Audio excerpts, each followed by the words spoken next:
Hey, everybody. We have another Friday variety show for you today. A lot is going on. First up, we have the Verge's Alex Heath to join us, talking about two big stories that he recently broke. We talk about Facebook's AR glasses plans and their war with Apple. The whole AR glasses situation is getting real personal. We also covered Twitter's internal reaction to Elon's takeover bid, another story broken by Alex Heath, which includes some Backstreet Boys. And actually, even since we talked to him, there have been more developments on this story. Twitter confirmed that it is going to implement what's known as a poison pill. Basically, if any single shareholder or entity acquires more than 15% of Twitter's outstanding common stock, it will essentially trigger a threshold in which Twitter can potentially flood the zone with shares, bringing down the overall price. It doesn't necessarily preclude Twitter from courting other buyers, but it does suggest that they are not having it. CEO Parag Agrawal saying, I'm not having this Elon takeover bid. And then I sit down with another awesome Launch Accelerator founder. This is all about speech-to-text AI. And then we told you, Friday Variety Show. It's got to get you all the way through the weekend. Another awesome edition of OK Boomer from producer Rachel. It's going to be a great show. Stick with us. This Week in Startups is brought to you by Coda. Coda is the all-in-one doc for teams. If you've got a stack of niche workflow tools, or if you're buried in docs and spreadsheets, Coda is the doc that brings it all together. Startups can get a $1,000 credit at coda.io/twist. Gun.io, the simplest way for anyone to hire world-class developers, expertly vetted for you by senior engineers. Get $250 off your first hire at gun.io/twist. And Microsoft for Startups Founders Hub. For the challenges you face as a startup founder, Microsoft for Startups Founders Hub is here to help. The platform provides founders with free resources like Azure credits, development tools like GitHub, mentorship resources, productivity software, training, and so much more. The program is open to all and takes 5 minutes to apply, with no funding required. Learn more and sign up at aka.ms/thisweekinstartups. All right, everybody. Alex Heath is here from The Verge. He broke some news on Meta's plans for AR glasses. Of course, you know VR, virtual reality. That's when you block out the entire world and you see a virtual one. AR's when you see the real world, but it has pieces of virtual data put on top of the real world to augment your existing reality, or some people might call it pass-through. Welcome to the program, Alex. Thanks for having me. Good to be here. So tell Molly and I, what news have you broken here about Facebook's foray, which has previously or to date been only in VR with their purchase of Oculus? Yeah, so listeners, viewers probably remember that Connect keynote that Zuckerberg did in October with the rebrand to Meta. And it was a vision presentation, he called it, because it was entirely CGI. But there was a connective tissue in that video of the idea of AR glasses, which are just lightweight, everyday glasses that have displays in them that let you see holograms of other people. His example was like it's the classic, board game on a table with a hologram, Star Trek style holodeck, And this to him, he's called this like the Holy Grail device, and something that he thinks will be one day as big a deal as mobile phones. And I wanted to set out with the story to look at when are these actually coming? What are their internal expectations versus the kind of high bar, frankly, that they've set externally? And so I actually got the full roadmap for the AR glasses. They're called Nazare, and they're committing to 3 generations up front, starting in 2024 through really the end of the decade. But the first version is not going to sell that much, and it's going to be very expensive. So it kind of also goes to show the company that is investing the most in this space and literally trying to will it into reality actually has pretty tepid expectations for how long this is going to take. It's going to take a really long time. That's a very Google, all these years later, that's a very Google Glass sounding roadmap. Did you get a sense from your reporting of what's so hard about it still? There's a lot of problems.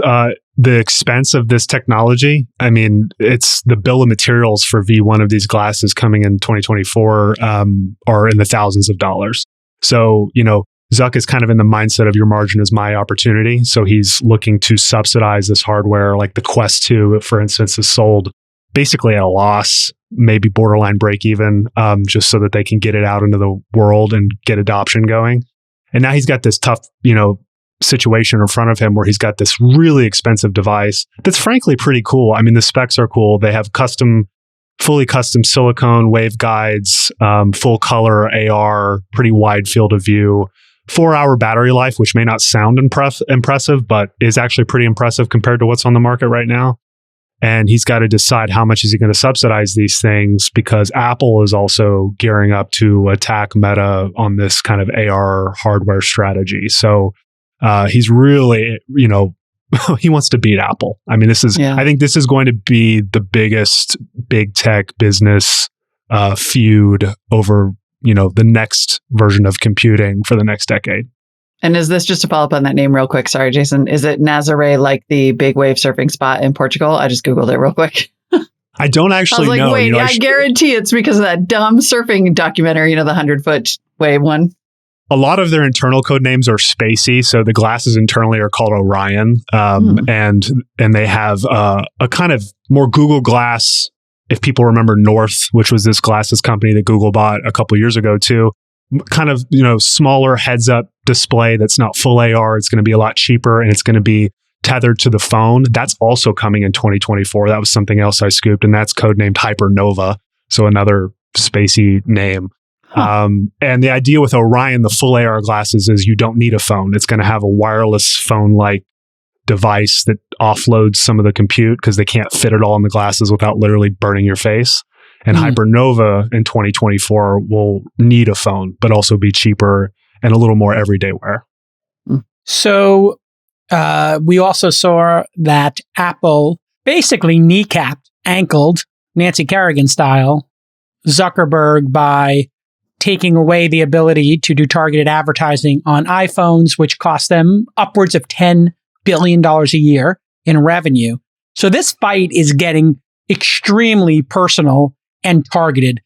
It's pretty clear Apple targeted Facebook, and now Facebook is targeting Apple. This is not a coincidence, is it?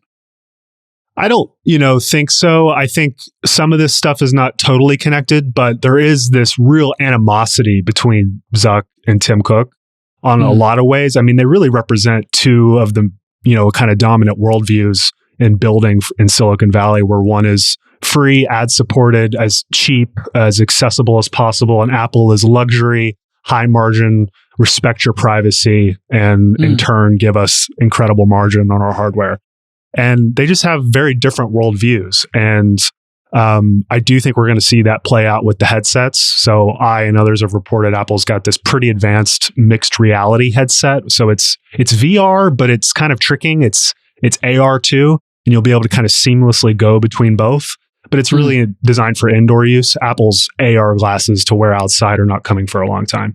But Apple has that coming, and I think they may announce it as soon as the end of the year. There's been some supply chain reports that they may delay shipping into early 2023. They call these goggles. Apple's referring to them as goggles, or is that just the press is describing them as goggles? They look like ski goggles on your face. Yeah, so I saw an internal render of this device that I reported and recreated at The Information, the last publication I worked at. And they do look like a Apple ski mask that has kind of like, imagine an Apple Watch band around the back of your head, connecting it to your face. And it has the look of the really high-end earphods that they make, not the AirPods, the Studio Max. Oh, Air Max. Yeah, they never name these things. It's like Air Max Pod Pro or AirPod Max Pro. It's like, just name them something different. They don't have to have the AirPod name convention if they're nothing like AirPods. They're over the air. I bought those things. They were terrible.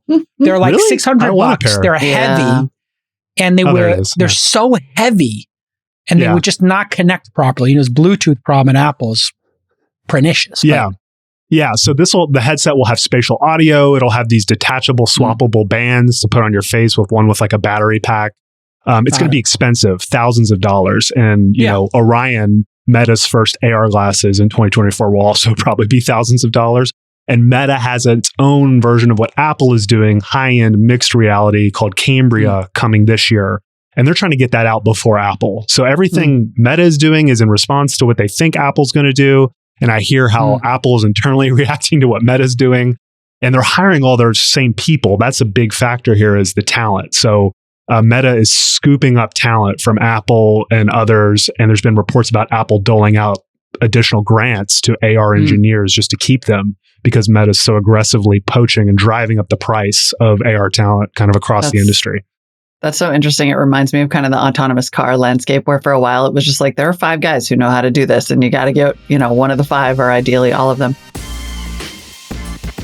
Efficiency is one of the main components in startup success. Everybody knows this, and that's what Coda is all about.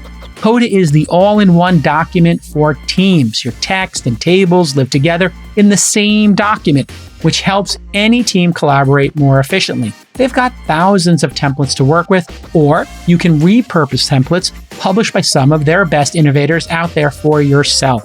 Coda works out of the box, and it's super customizable, so you can create a wiki or a knowledge hub for your team. You can onboard new hires quickly, and you can adapt fast to major or minor changes in your business. And here is how we use Coda at This Week in Startups.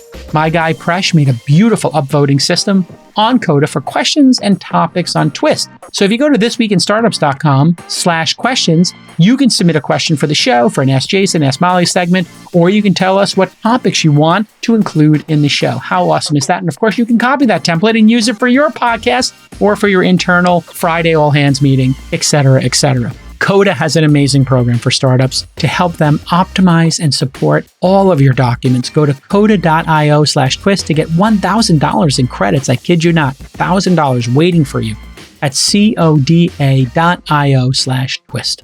The other thing that's interesting is you note that Zuckerberg has a lot of ego wrapped up in this and a lot of hope to not only beat Apple, but to sort of like recast Meta as a company that actually makes things instead of just steals everything. And yet they seem to be in a race to build kind of the same thing. I do think that they are being more innovative here than they are in traditional social media. And that's drawing a lot of people to this part of the company, which is now about 18,000 people, up from 10,000 last year. 18,000 losing $10 billion a year. Yes. I mean, this is like battalion upon battalion of tech talent. Yes. This is unprecedented. So they have semiconductor fabs in Asia. They have hundreds of people working on custom silicone, massive research organization. It's no expense spared. And the glasses are Zuckerberg's pet project. And yeah, he does want them to be like an iPhone moment. And, you know, the one thing we haven't talked about is they have this optionality, this tech that may pay for everything, even if the glasses don't hit scale for over a decade. In 2019, they bought this neural armband company called CTRL-labs for about $1 billion. It's a little tiny research company, pre-product launch for about $1 billion, right? It had that kind of Instagram smell to it where everyone was like, what is this?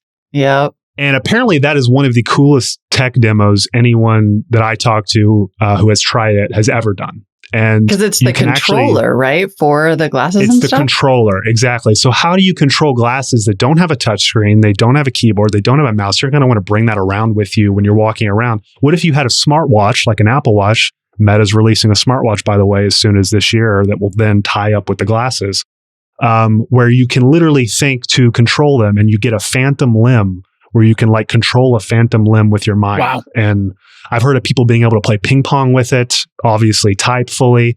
And, you know, someone pretty senior on it was like, you know, if this thing works at scale, everything else doesn't need to matter. We invented the next keyboard and mouse. This has been something that's existed for a while, from the gloves that MIT made. You saw in Minority Report where Tom Cruise was pinching and zooming in the air as opposed to on the glass on an iPad. So it feels like this technology could be pretty interesting. I mean, obviously using Siri to direct it is interesting, but then you're talking to yourself when you're at a Starbucks. That's always been a problem of like, how stupid do you want to look talking to your computer or phone? But yeah, and then also, I know this sounds crazy, but he's been doing those motorized surfboards for a while. And those are controlled by a handheld controller, right? Where you kind of just twist it and can control the speed. And I think that's got to have an influence on him, that there is another way to control devices where you're not typing on a keyboard or on a glass screen. The quote I thought was particularly interesting in the story: Zuck's ego is intertwined with the glasses. He wants to be an iPhone moment. Does your gut tell you that he can pull this off versus Apple? I mean, it's farcical to think that somebody who's good at building websites and has made a couple of astute purchases. When we think about Zuckerberg, what Zuckerberg has done to date, he copied copied Friendster and made a version that didn't crash. He copied Snapchat, and he really got lucky to buy Instagram and WhatsApp to build this just huge footprint. But he's never come up with an original idea. Like when you ask anybody who's around there, what's the original idea? They say newsfeed, and it's like, yeah, there were other services that had the newsfeed before he did. So what are the chances he beats Apple at hardware at scale? And then where is, second part to that question, where's Google in all this? Because if this is the next, layer of compute, I don't see Google wanting to give it up either. And they have unlimited resources well beyond Facebook's. Yeah. And Google has much better AI than Facebook, which we should note AI is a key component of this. Exactly. Google wins there. They have maps. They have really key assets, assistants that Apple and Facebook are way behind on.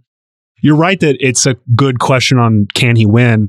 I see this playing out like iOS and Android. And I see at the current state of things, Facebook, Meta being the Android to Apple's iOS all over again in this race, where it's cheap, it's more affordable, it's maybe not as powerful, maybe not as good of an app store, but it's good for a lot of people. And I see that being the way that they compete, because they can't outcompete Apple on supply chain, on industrial design. They know that. They're certainly trying, and I think they'll impress people. The Quest 2 is a good device. I mean, I don't know if you guys have used it, but I've used it. It's impressive. Yeah. I mean, for where like it is, it's buy, try, and then say goodbye. Like it's interesting to use like at a party, and then you never use it again. The difference is Meta is hiring the best across everything, across optics, across thermal. They're hiring Apple supply chain people. They're literally sparing no expense on talent. And it's like, buy whatever you want because they can, because the antitrust scrutiny isn't really in that area. And so I do think that they will be able to compete, and that, this is like Mark's founder. I mean, he's got this founder control of the company that makes it really unique and how they can lean into this. And this is his baby. And you mentioned Google, and, I wrote this story about Google developing its own mixed reality headset that I've heard you talk about on the show, Jason. So thank you. It's Google is experimenting. The problem with Google is they don't have that founder bent on this. When Larry and Sergey were there, Sergey especially, Glass was his baby. The Magic Leap investment was his thing. With them gone, I haven't really gotten a sense. I do think Sundar thinks it's going to be big, but I don't think he's as motivated as Zuck is. I think Zuck sees this as like, I've got to get out of the thumb of Facebook and Google on mobile. I've got to make my own platform. Google has so much optionality. Search is going to be key no matter what platform comes next, right? They have cloud. So in a way, you're saying it's existential for Facebook. And there's no going back. I mean, to be clear, the amount of money they're spending, I wouldn't be surprised if the Reality Labs...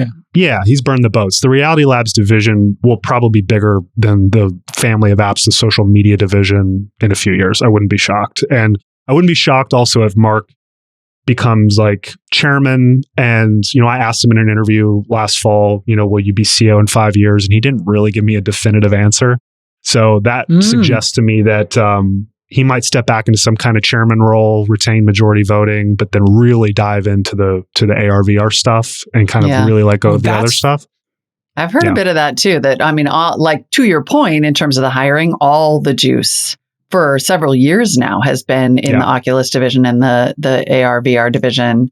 And I have gotten that sense also. I wonder though, like, what does it mean for a public company to basically say, I know he has the ultimate control, right? But to just sort of say, we're all in on a project that you note at the end of your story could take decades to come to fruition. I mean, the people that he's put in charge are the people who have been at Facebook for 10 plus years. So all the key leads on the glasses, Oculus, up to the CTO Boz. It's one of like the third, maybe most tenured employee.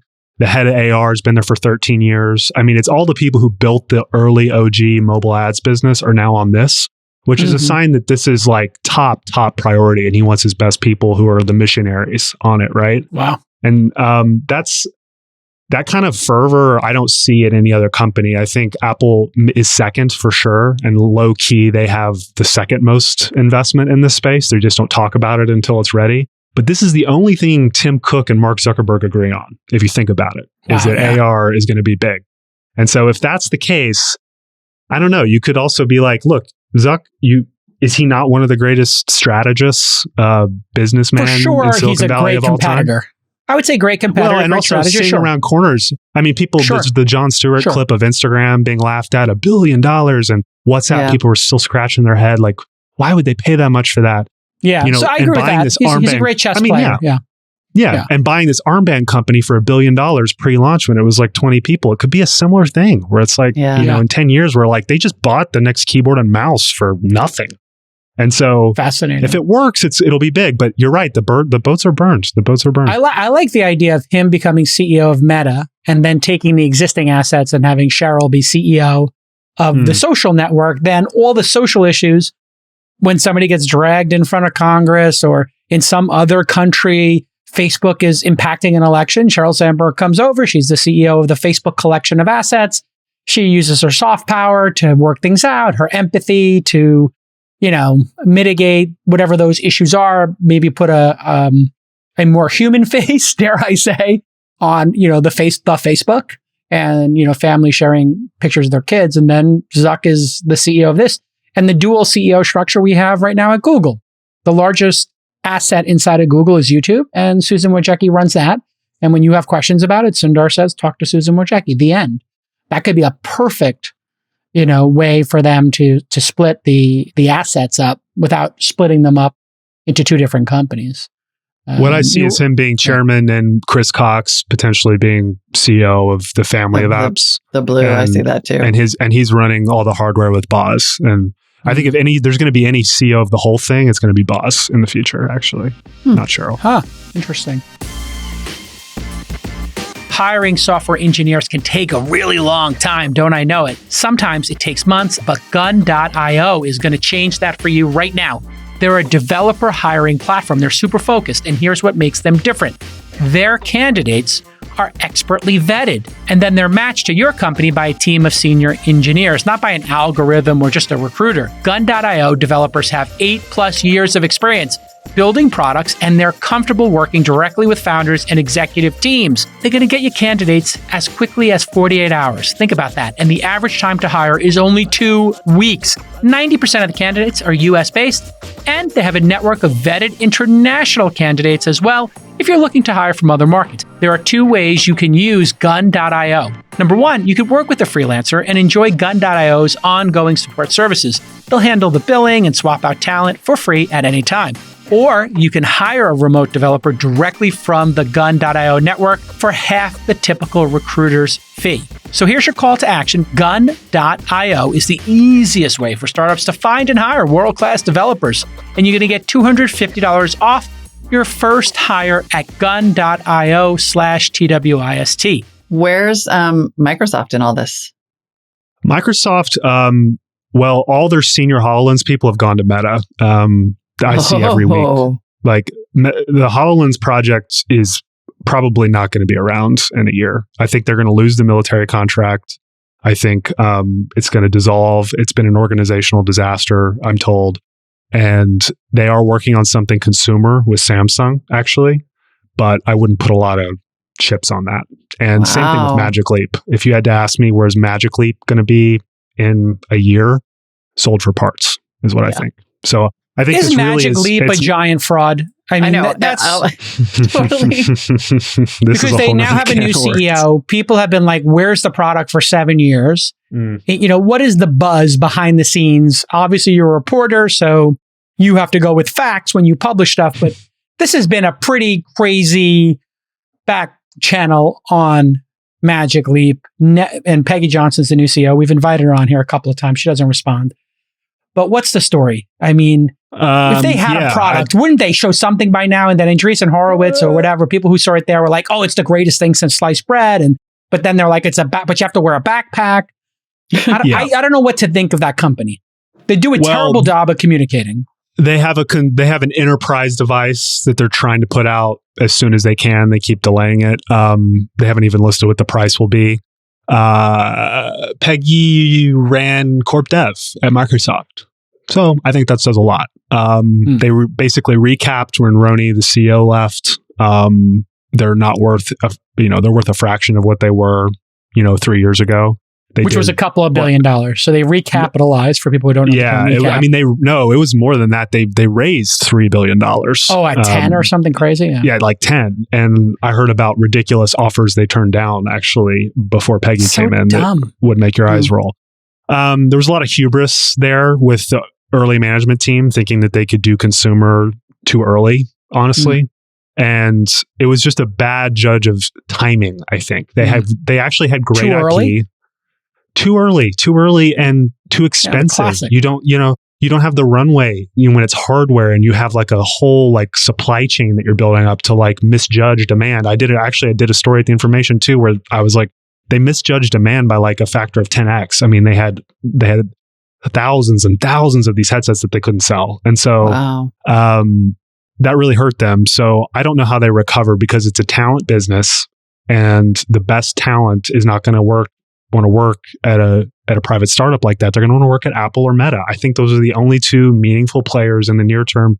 Maybe you don't want to work at the one that wins, right, Alex? You want to work at the one that wins. You want to work at the one that has the money, that has the, if you're getting the resources, big tech benefits and resources, it's just different. I don't see how a startup can compete here because of the hardware. I mean, Snap is doing something interesting. We haven't talked about them on the software side. I could see them actually teaming up with Google, doing something really interesting with social AR. Their lenses are getting used a lot. And their lenses being, they have these Snap spectacles that let you record video. And it was always seen that like, hey, once we connect a social app to a pair of glasses, well, obviously we're going to keep following them up, and version 9 will have AR and version 6 or 7 will have quasi AR or something where maybe it shows a little green light if somebody else has Snapchat, Yeah. Above their I have head. a prototype that I've tried that they're not selling because it's so expensive and the battery life's only 30 minutes, but it's pretty good. I mean, it's not something that's mainstream. What does it do? What's good about it? It puts lenses in front of you. Like I played like like the Snap lenses on the camera on the phone you can have in front of you. So you can look at somebody to have a dinosaur head or something. Yeah, or something fun. It's games, it's creative. There's art. People are doing NFT art with it. So I do think Snap's a kind of dark horse here to watch. They don't have the investment to really compete on hardware. So I think they'll link up with someone. They're very tight with Google. But Google actually looked at buying Snap around the IPO.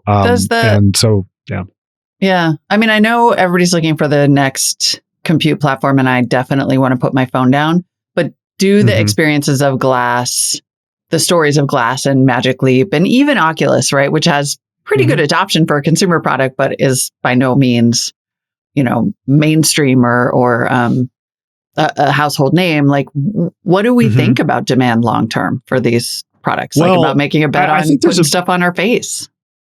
I would say I'm unusually optimistic for being a reporter covering this stuff than a lot of my colleagues. I think a lot of people in the media write this stuff off until it's like already in your face and you're like, wow, what? I didn't see that coming. Quest sold more units last year than Xbox. So I'm seeing TikToks of like teenagers using it. Think once Roblox or like the Horizon thing, which was like their version of Roblox, really takes off.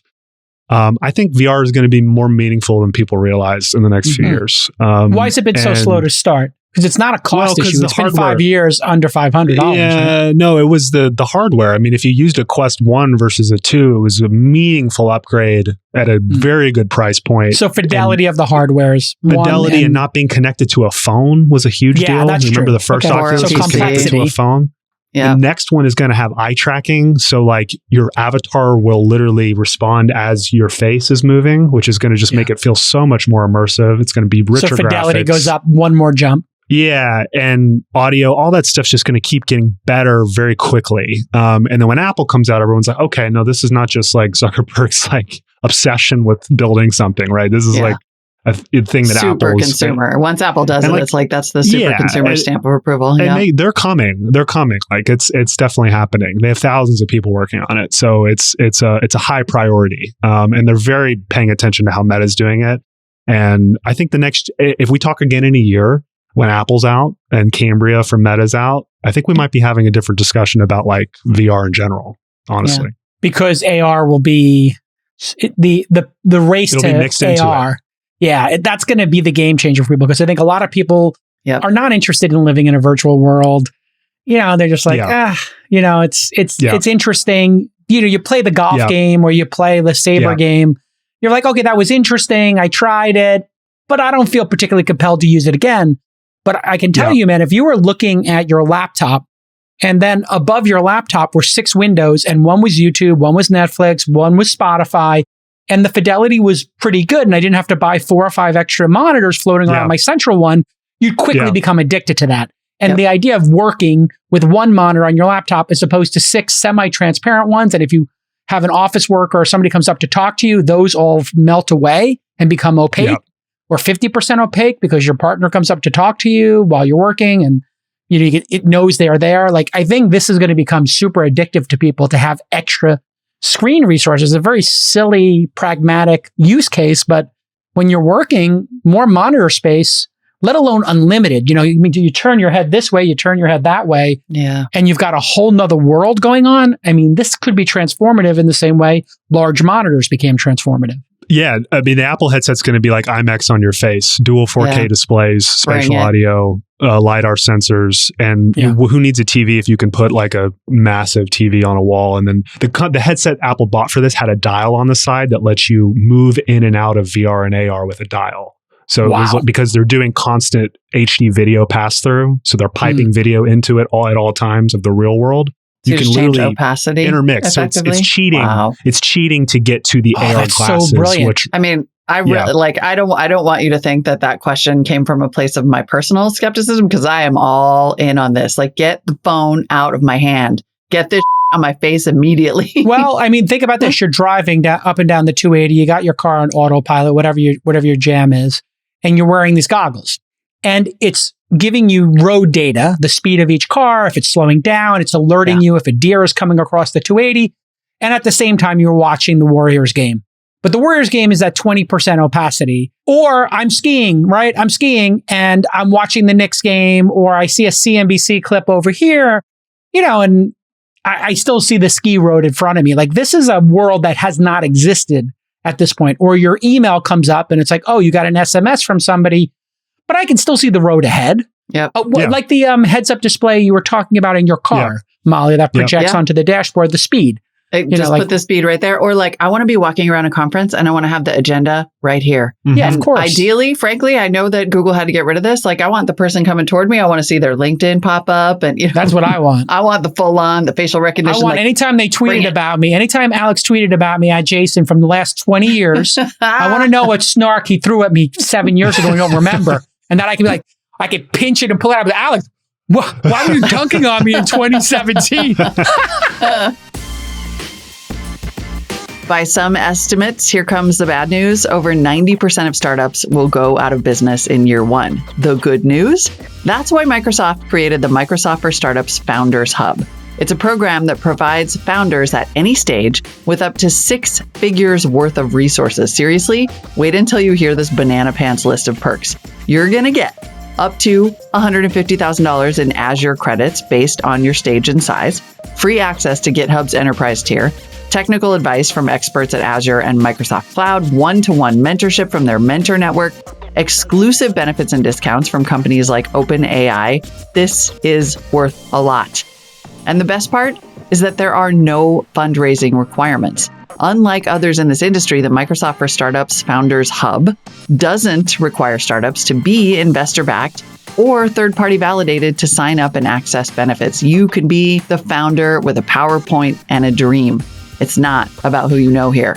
It's open to any founder at any stage. Get up to 6 figures of value by signing up at aka.ms/thisweekinstartups. Sign up, start building today. aka.ms, that's like Microsoft, /thisweekinstartups. Well, All right. if you think about it, that's Meta's actual asset is the friend graph. It's like if you're walking in a conference and it's like, hey, you know this person, you're friends with them, or they're a friend of a friend. Here's their name. Like, here's your last interaction. You dated their sister. It's the privacy implications of this are going to be massive because we're going to be having conversations in 5 years about who gets to put an ad on top of the White House in AR. We're going to be talking about that kind of thing. Like, it's so gross. If you thought like the current content moderation debates, I mean, this is going to, you make it 3D, like it gets real, you know? Final question on this topic, and then we'll go on to the Q&A that occurred at the Twitter headquarters, or I should say on a Zoom, since nobody goes to the Twitter headquarters anymore, and it's now a homeless shelter. Well, that's the rumor. Final question on this. If you think there's an Android to be had in the space, and I would agree with that premise, why wouldn't Google make the Android and say, hey, Samsung and, Huawei and anybody in between, whoever wants to make a headset, Sony, Xbox, man, have at it. We're making the operating system. Y'all make it. Spectacles can make their own, and you can make your own flavor and your own price range, your own memory, battery life, 1,000 flowers, bloom, and, let's go. Is that a possibility? Because we haven't heard anything like that yet. Yeah. No, I think that is what they'll do. They have North, that glasses company they bought that was doing Google Glass type heads-up display. They're working on some kind of smart glasses product. They'll have a phone paired. They'll have the high-end. So what every big tech company has agreed on, we need to have a high-end mixed reality pass-through headset, and we need to have glasses. So Google's doing that as well. They're behind, though. They're behind in terms of talent, resource investment, just general fervor on this stuff. So in terms of stack ranking, it's Meta, Apple, Google, and then Microsoft still maybe could pull it together, but I have very low hopes. I put Apple above Meta, but that's only because of previous history in terms of building the best product. But, Oculus is the current best VR product. So maybe I'm underestimating. Well, also, I saw someone point this out about Apple. They have no design leadership on their executive leadership page anymore on their website. It's really changed as a company. They've had a lot of the OG designers who worked on the hit products leave. Johnny Ive left. Interesting. He was working on the headset. But you could argue Apple's had some pretty big design misses in the last few years, whether it's, the HomePod didn't do well. They've had some the keyboard issues on the Mac, the touch bar. They've had some misses, so I hear certainly you. Doesn't feel innovative. Indication. I mean, AirPods were interesting. The watch obviously was a win. But, I agree on a design. I mean, the Mac Studio Pro is like a fat Mac Mini. I was like, really? That's the best you can do? Like, they're going retro with the design. It's kind of interesting. Thick boy Mac Mini. I mean, going retro.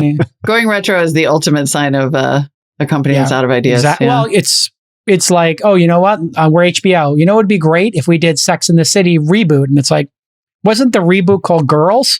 Like, are we really rebooting that? Like, we're going to go back to Sopranos again? Okay, great. Like, you're out of ideas. Like, probably, I agree, not a great place to be in. All right, the Twitter company has a lot of people interested in buying shares. I understand there's a new person who now has over 10% ownership. One of the hedge funds just inched above. So now they are the largest shareholder. I forgot which one Vanguard. It was, but Vanguard, right? But once again, in Scoopland, somebody gave you previously the Facebook roadmap. That's a great piece of information you were able to get access to. And I guess some of the Twitter employees briefed you on what happened at the all hands Q&A. So just tell us what happened at the all hands Q&A, according to your sources. Well, frustratingly, not that much. I think employees were expecting, because management had been totally silent on Elon, except for the public tweeting that Parag Agarwal, the CEO, had done. They were expecting this all hands Thursday, which, by the way, was happening on Focus Week, which is this thing Twitter does where you have Monday off, and then for the rest of the week, you're not supposed to take meetings. You're supposed to be heads down on work. So they do this emergency Q&A during Focus Week with Parag, who was also supposed to be on parental leave. And it's just bad timing all around. And it's bad timing if nobody works anymore. Well, day of rest, Focus Week. It's kind of a little weird over there. Focus Week is when you get work done. Focus Week, if you're in a startup, Focus Week is called Focus every day. You got Twitter's not a competitors. startup. I'll let you have the judgment Anyway. of that, Jason. But Okay, sorry. Yeah, like so Just that basically, company makes me this laugh. Q&A. This Q&A starts, I Want It That Way by the Backstreet Boys plays literally over the video. Tell and me then why. Parag gets on. Yeah. Parag gets on for 25 minutes to do Q&A. And he really avoids saying anything about, when they're going to make a decision, which way they're leaning. But the tone throughout, I was told, it's very clear Twitter's going to fight this. And we've seen reporting that the board does not like Musk's offer, that they're thinking about a poison pill. And so what Explain I think what will a happen, poison pill would mean in this. Sure. At a high scenario. level, a poison pill is a thing that a company can do to its shares to basically thwart an activist from buying all the shares by dilution, usually. So just by issuing shares out of thin air. So they have Money that. They printer, can go do for that. And Yeah.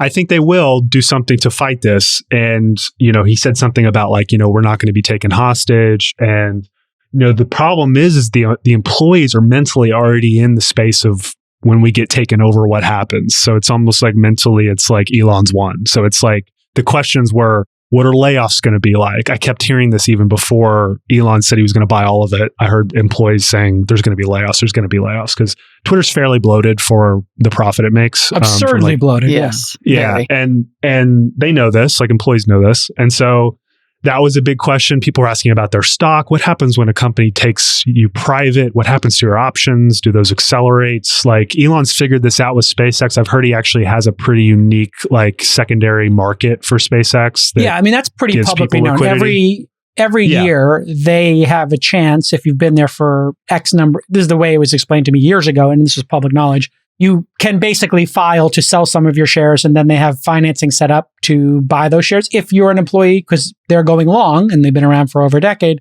you can clear out some of your position. Let me guess, was there an answer about, are we going to have to come back to work in the work from home policy? There was not a question about that. They are fully remote. So that's already been decided. But, I think people feel like because they offered him the board seat and then, then what happened?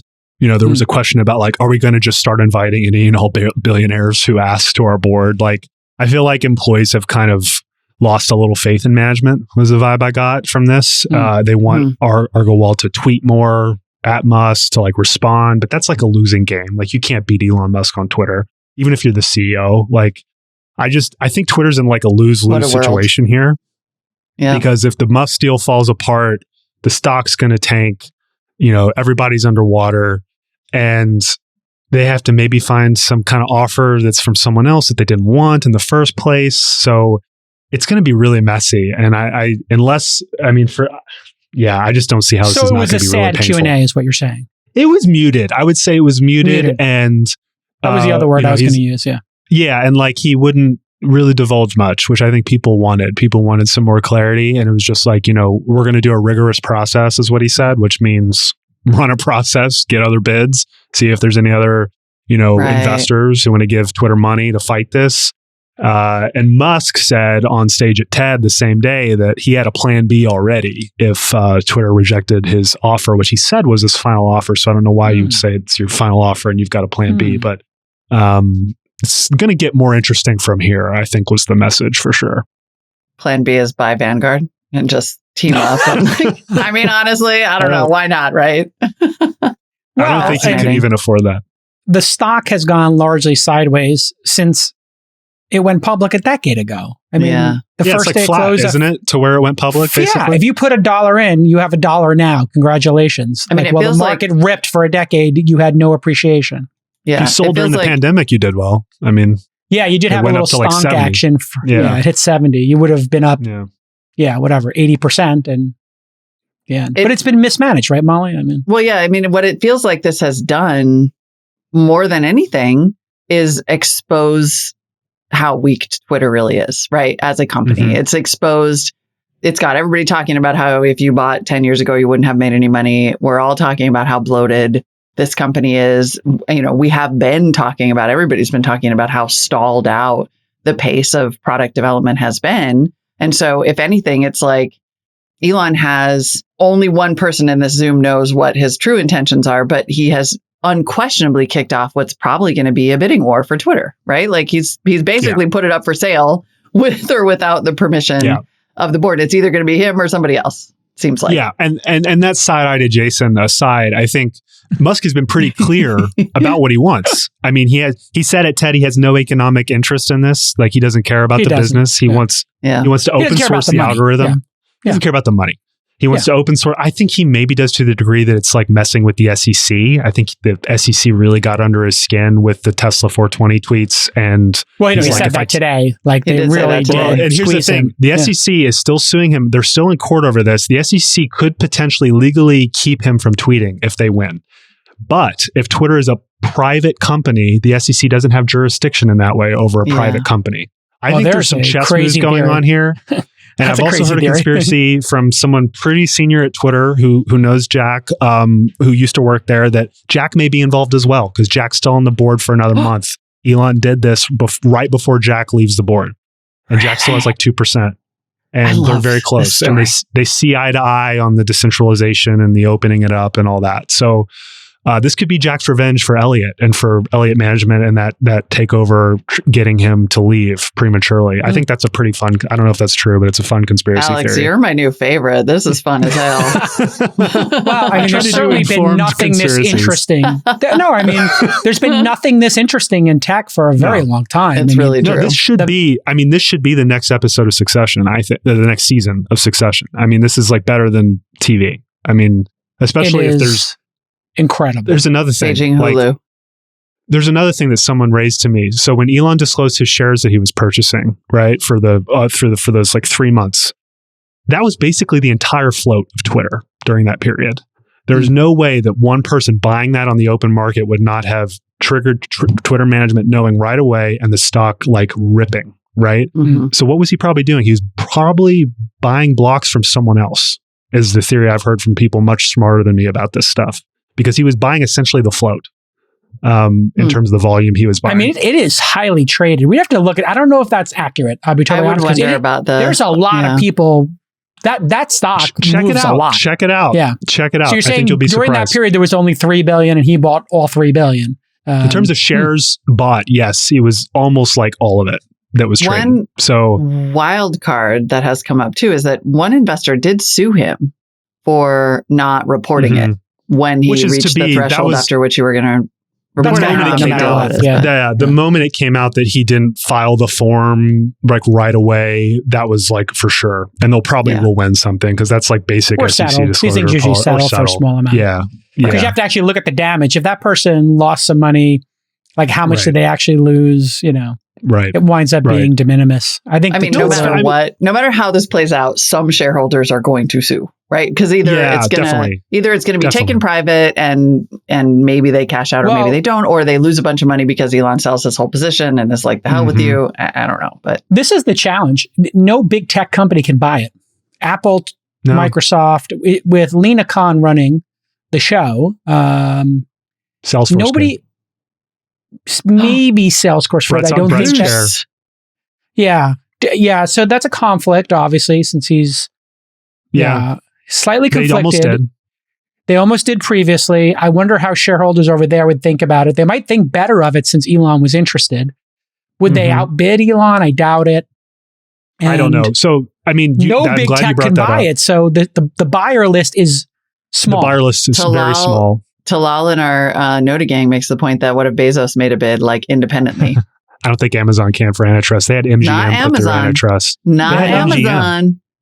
Just Bezos. Just Bezos, yeah. No, I don't think he wants that.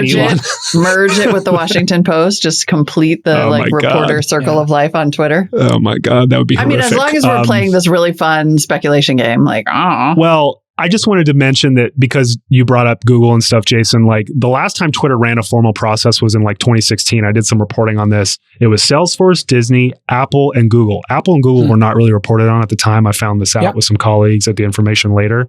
And there were also some takeover take private ideas floated, including one by your good friend Chamath.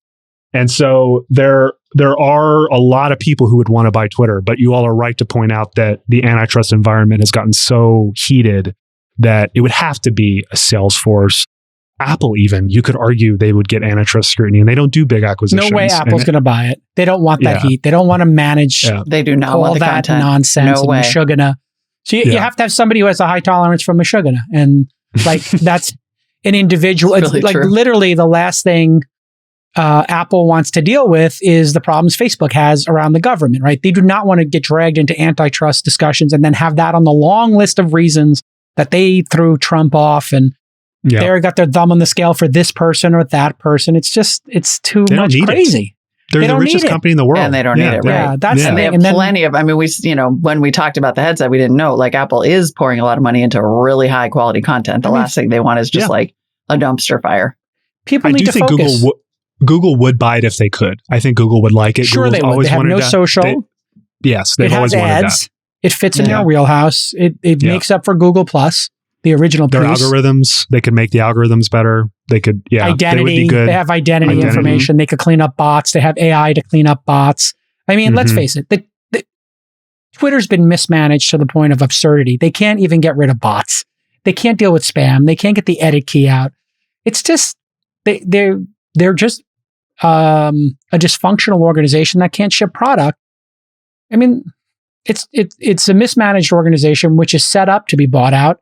And if they don't take the offer, and unless I'm not saying they should or not, but I think your gut is right, Alex. If they don't take the offer, I don't think there's another buyer. Elon sells his 10% or whatever he's at, 9%.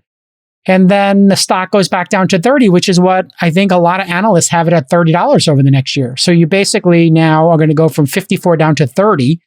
The thing's going to crash. Management's going to get fired. The board's going to get turned over. And then what's the stock going to be worth then? And who's going to buy it then? Well, Jason, what do you think of? I mean, what do you think about the theory of Elon and Egon from Silver Lake, who's on the board of Twitter and helped Elon with the 420 takeover bid for Tesla, taking Twitter private together? Well, I do think there's I don't know is the answer to it. I know you don't but know, in terms of theories, if you were a hedge fund who had a big investment or just any institutional owner, who would you rather see run and pick any company? You're an institutional owner. You've been sideways on an investment forever. And then you have arguably the world's greatest CEO right now wants to be involved. Mm-hmm. And who's running Twitter now? What's his public? Yeah. I mean, then the reason I'm saying it, sure, I know who it is, but what's his public company experience and track record? Yeah. Okay, let's put it up against Elon's. It's like basically it's unfair, but the truth is you're looking at a Steve Jobs, Bill Gates level executive. They're once every couple of generation or once a generation. So anybody in the right mind would say, I'd love to have Elon on the board or involved or a shareholder in this. They're going to vote with him. 100%. Who would vote Parag over Elon? And that's not a dig to Parag. It's just the reality of track records. Well, I mean, what Elon if you care about making money, money. I don't know. I mean, Elon is a master of hardware and supply chain and rockets and cars, and social media is hard. It's different. I mean, we got to admit that. Software. Really? He's building self-driving software. He's got an AI team second only to DeepMind's, or that's fair. Most people would consider on par. And there's probably been some back and forth between the two in terms of talent. And remember, Elon was the original investor along with Larry in DeepMind. So if you can build the software to land two rockets at the same time and drive, in terms of self-driving, almost every route except for edge cases perfectly in a major city with the new self-driving, I think he can figure out bots. Well, it's funny because I had a pretty viral tweet about the Twitter thing, and his bots are crazy. If you tweet about Elon and you get some, but it's kind of ironic that it's Elon bots. I get all these haters saying that I'm an Elon hater. I'm I didn't even say anything bad about Elon. I just mentioned his name. Chaos bots. They're chaos bots. The chaos bots prop up Tesla during the downtime. Yeah, Tesla Q did the opposite. Yeah, it's it is sort of everywhere. I agree with you that it is ironic that the person who probably employs bot armies better and more effectively than anybody on Twitter. Well, no, he doesn't employ them. Yeah, I mean, he said today he doesn't want there to be bots. He doesn't have a group of bots. He's too busy. But he benefits. Yeah. Benefits and also doesn't benefit. I mean, the Tesla Q guys almost killed Tesla for 3 years. It was brutal. Yeah. Tesla Q guys? Tesla Q was bonkers. The shorts or what? They were doing bot armies on the other side of the stands that were flying videos over parking lot saying like, look, Tesla's not moving any Model 3s. Yeah, and meanwhile, you were watching every Model 3 going up and down the 280 in San Francisco and setting sales records at the same time. Even now, if you have the like temerity to tweet a thing about Tesla, they will come annihilated for you en masse. And so I think that it has been a benefit to him in some way. It's this weird symbiotic relationship where they need each other. Like I think Elon needs Twitter. It's his main marketing channel for all his companies. Tesla has no marketing budget. Yeah. And he's 80 million followers. Yeah. 80 million. And he doesn't need a comms team. He doesn't need marketing. He doesn't need to spend on any of that. And so Twitter is like this for him. It's like, I got to spend billions of dollars on marketing if I don't have my Twitter a year. Is basically a really good way to look at it. I mean, 80 million followers. I mean, what did Trump have at the peak before they bounced him? I would say the only person who was better as like a high profile active person would have been Obama and then Trump. Mm-hmm. They both had mastered it as well. But Obama wasn't. But even Obama was, you could tell it was people doing it for him, Yeah, he didn't really use it. He just had a lot of followers. Yeah, exactly. He was really retweeted. But I mean, who else has been that good at it? And who has ever done an activist takeover this way that is not motivated by getting the stock up? This is in another league. I mean, I've never heard or seen of anything like this. It's a meme activist. I mean, it's a principle activist. Like he's doing it based on principle. He actually believes what he said today at TED is the absolute accurate story. Yeah. This is a principle First Amendment thing. He thinks like the town square should not be owned by Zuckerberg. The algorithm is bots are bullshit. All this could be fixed, and he has a very simple way to fix it. Software engineers. But do you think him saying the town square should be open and then I'm going to own it though? Like, do you think that's ideologically consistent? He was clear today. He doesn't want to own all of it. He would like to own enough. He wants to bring the shareholders along. I mean, believe me, Alex, I had the exact same thought, but he did say he wants to bring fully 2,000 shareholders along, maybe decentralize which would be the biggest 2,000. Make it a DAO. Yeah, I mean, I think that's probably his intention. That would be insane if he could convince these institutionals. I mean, he probably already has Silver Lake in his pocket. If he could convince Vanguard, a couple others, ARK, Kathy loves him to actually follow with him. He could just convince all the institutionals to go with him. He doesn't even maybe need the board. I would say they've already been convinced. He doesn't even have to ask them. Again, the Saudis own 1% now. They upped it. They upped it today. They made an offer too. Yeah, Did they make an offer? Yes. They didn't make an offer. No, what? No, there was a bunch of tweets where somebody was like, they rejected the offer. No, I offer 60 cents. No, I think it was that they increased their stake. It's like over 6% or something now. Okay. But I don't think 6% is going to be enough. Yeah. It's not going to be enough. You're right. And Jack owns 2. I mean, that's the thing with Twitter. It doesn't have that dual class protection, right? I mean, think about how Facebook would have been taken out. Yeah. Which is awesome. It makes it more fun for me. Well, no, it's also awesome for governance that a majority of people could fight over an asset, which increases shareholder value for all of them, as opposed to some God king saying, we're the New York Times or Facebook, buy as many shares as you want. We don't care because we control this forever and we'll do what we want. And your votes are neutered and mean nothing. Well, unless it goes sideways and the Musk thing doesn't work and they poison pill it and it collapses, which is like how this also could go. I do think that the Saudis, if they really were, for some reason, wanted to build a share, they could. But here's the thing. Is the Justice Department going to let the kingdom own this? No. No. And did you see Elon's response to them? He was like, I did see it. He's like, what's your position on journalistic freedom? The free press and journalists are like, and the Saudis were like, bonesaw. It was like, no. I mean, that probably was one of the sickest burns that's ever occurred on Twitter. I'm not going to lie. In the most tragic and horrific way, but it literally is just like, how dare you? I mean, it was like... Can you imagine the kingdom's like, hey, Jason, Molly, Alex, you're going to keep your blue check marks, but we will be reviewing your tweets in real time. And if anytime you mention Saudi or kingdom... I won't be allowed on. Yeah. We might commandeer your room if you're staying in a hotel in a foreign country. They'll be like, get rid of the lady. Alex and Molly would like to invite you by the embassy to discuss your recent tweets about the kingdom. It's not funny. It's so not funny. No, thank you. It's so not funny. Oh, God. Well, this has been amazing, Alex. Thanks for your great reporting. Yeah. And where's the audio? How come there's no audio? I mean, all these people who are leaking inside of Twitter. We demand. Record the damn audio next time. There's no fingerprinting on audio, right? There's no way to catch somebody taking out their phone Or can they catch people? Do they audio footprint these things, do you think? I take what I can get, and I can never reveal your voice. Just the tell them about methodology. the voice memo. They just app conference you on the in, right? They iPhone. put you on speaker. I knew it. I knew they put you on speaker. I cannot reveal. There's, people trust reporters for this kind of thing, and so that's a huge trust. Or thing. Alex is just like, you know what? Alex is like, I applied to work in customer support. I'm pulling down a $40K salary while I'm doing my job at The Verge. I have 2 jobs, like everybody else working from home. He's like, it works great because during focus week, you don't do. I mean, on Monday was their get rest day. If your stock is sideways for a decade, you don't get a rest day. That's not how it's supposed to work. Your words, not mine. Really true. That's really true. I still want Twitter employees to talk to me. So those are your words, not mine. Those are my words. Absolutely. Really Twitter employees are scared I'll tell you why Twitter employees are scared to death. They're going to have to do work again. If this company sells, somebody's going to look at their TPS reports. It's a lifestyle company.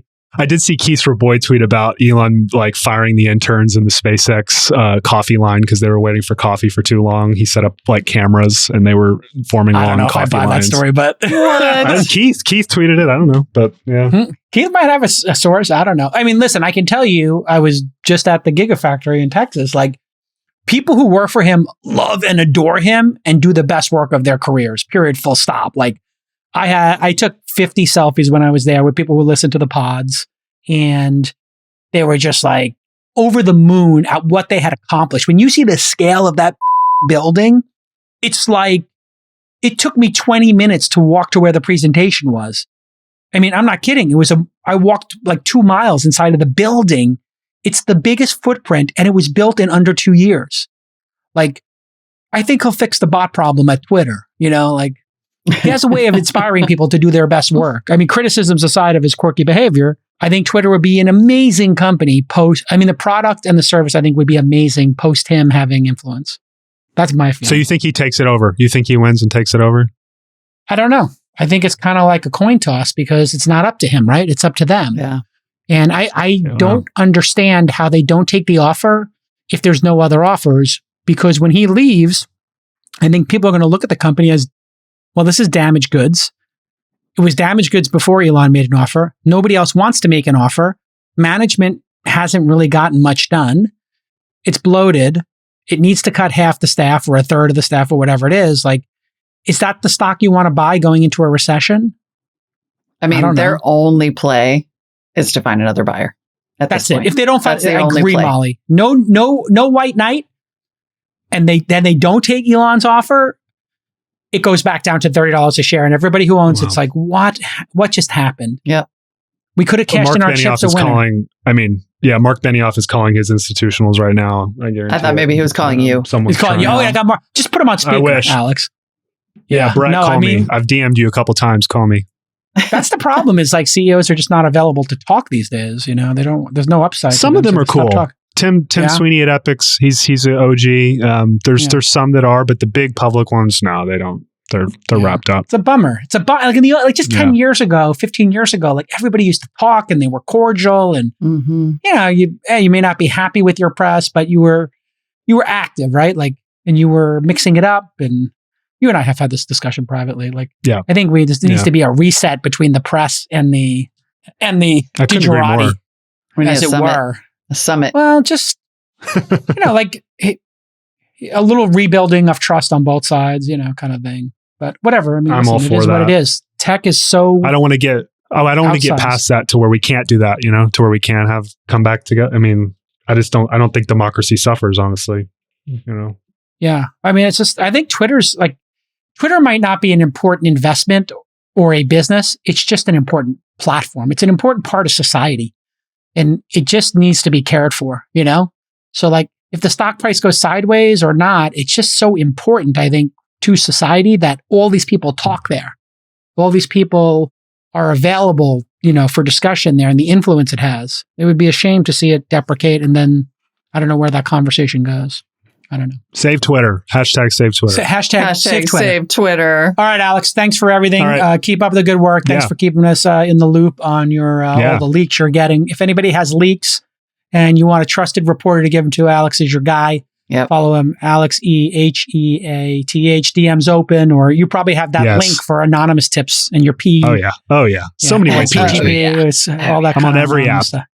Every app. You could drop them on. Which one is? Where do people like to leak stuff to? Signal? Is that the? Signal's the best. It's the safest. I always say Signal. If you're going to DM me, I'm going to send you to Signal, and we'll really talk. We'll really do the goods there. Yeah, because they got you on the other ones. If you're doing it from your office, they got you. Well, especially, I mean, my sources work at these companies that these apps run on. So I'm like, we're not talking on Twitter DM or Messenger or WhatsApp. No. Good God.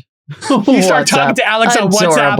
All of a sudden, it just CC's Zuckerberg, like a blind CC. It's just BCC Zuckerberg. One of his Android clones shows up and is just like, I'm sorry, I'll take that phone. You got to have good InfoSec, guys. Good InfoSec. It's important. Absolutely. All right, we'll talk to you soon. Thanks, Alex. Talk to you guys later. All right, Molly, you've got a quick interview with Wordcab co-founder Aleks Smechov. Did I pronounce his name correctly? Smechov. I'm making my way through our accelerator founders, and it is just so interesting. Okay, so Wordcab, I want this for everything. They sell access to an API that lets you generate call summaries at scale and add them to any application. So basically what happens is you're on a call and it makes not a transcript. It literally summarizes it. It's like, and then Jason said that he definitely thought that this was going to happen if he didn't do this.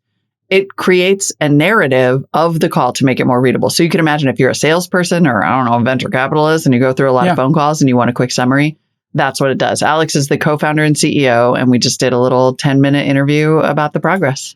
Amazing. And for those of you who don't know, we've run an accelerator called Launch Accelerator. We put $100,000 into companies, just like the Techstars and Y Combinator's world, and we work closely with them.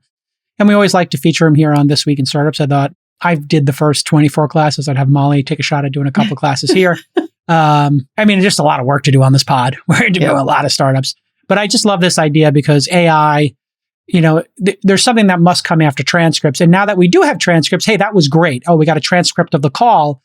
But you're going to want to get some action items, knowledge, and summaries out of them.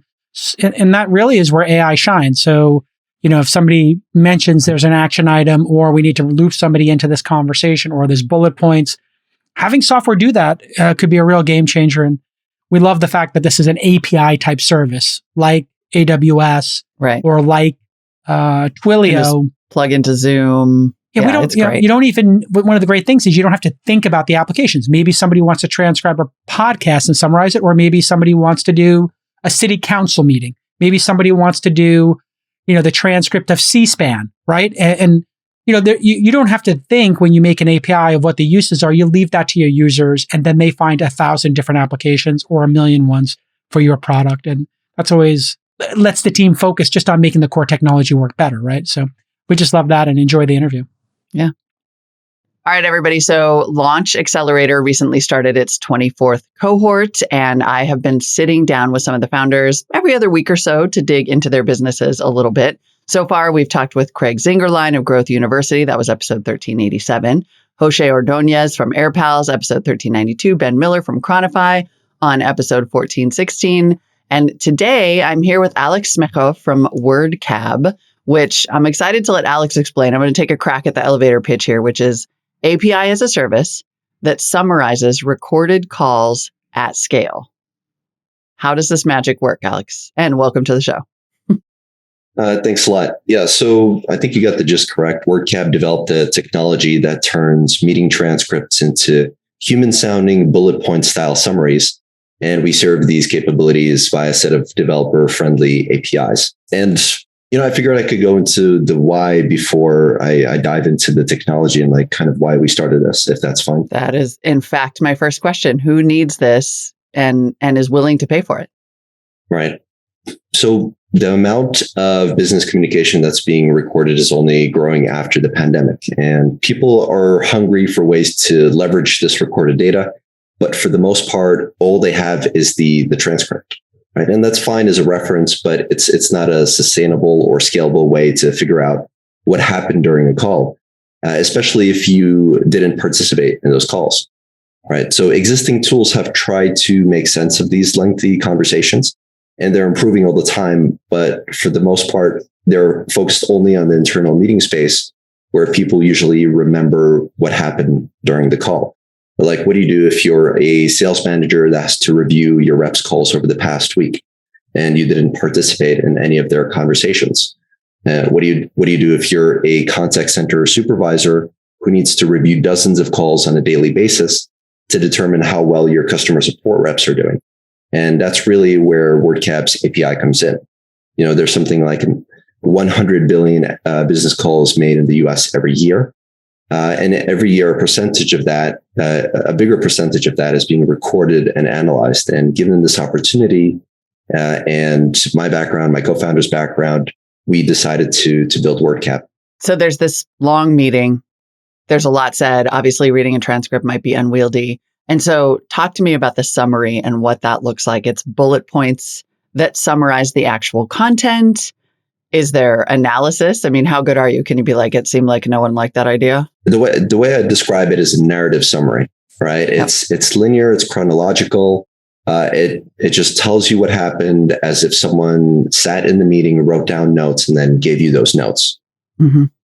And our focus is really on making these summaries sound as human and being as pleasant to read as possible. That's a huge focus, and not just extracting bits and pieces of the transcript and then kind of mushing them together, but giving a more narrative story-like summary that you'd actually want to go back to, as opposed to reading through the wall of text that is the transcript. What services does your API plug into? So it's pretty plug and play on its own, meaning that in a few lines of code, a developer can quickly retrieve a human sounding summary.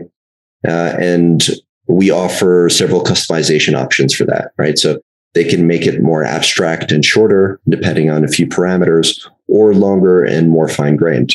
So really, we act as an OEM solution, right? So we plug into any platform that wants to use our API. But by any platform, do you mean Zoom or Microsoft Teams? Like, how do companies actually deploy this? Is it you run a transcript through Wordcab, or it's automatically, in real time recording and transcribing our Zoom call?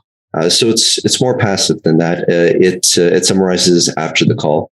But the way companies integrate it is that they usually create a summary space in their UI. For example, if you've heard of Gong or Chorus or these revenue intelligence platforms, they usually record the call, then provide you with some analysis, but they don't provide these styles of summaries. So we aim to give these companies the ability to summarize calls and present that to their users. How does the pricing work? So it's volume-based pricing. It goes as low as 1 cent per summary.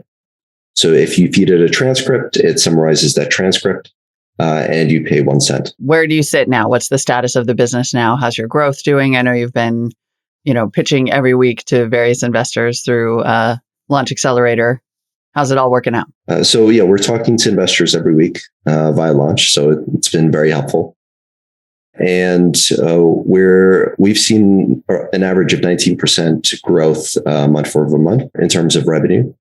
And our primary KPI is total meetings summarized, right? Since we're an API as a service, we're a consumption-based business. We're looking at the number of requests made every month. And that is around 130,000 at the moment. And our next milestone is 4 to 8 million summaries processed every month, which gets us to 1 million ARR. Tell me about the technology to the extent that you can. How hard is it to do this effectively, natural language processing on the fly? Right. So really the core IP of Wordcab is only partly in the deep learning models that we use or the data we train them on.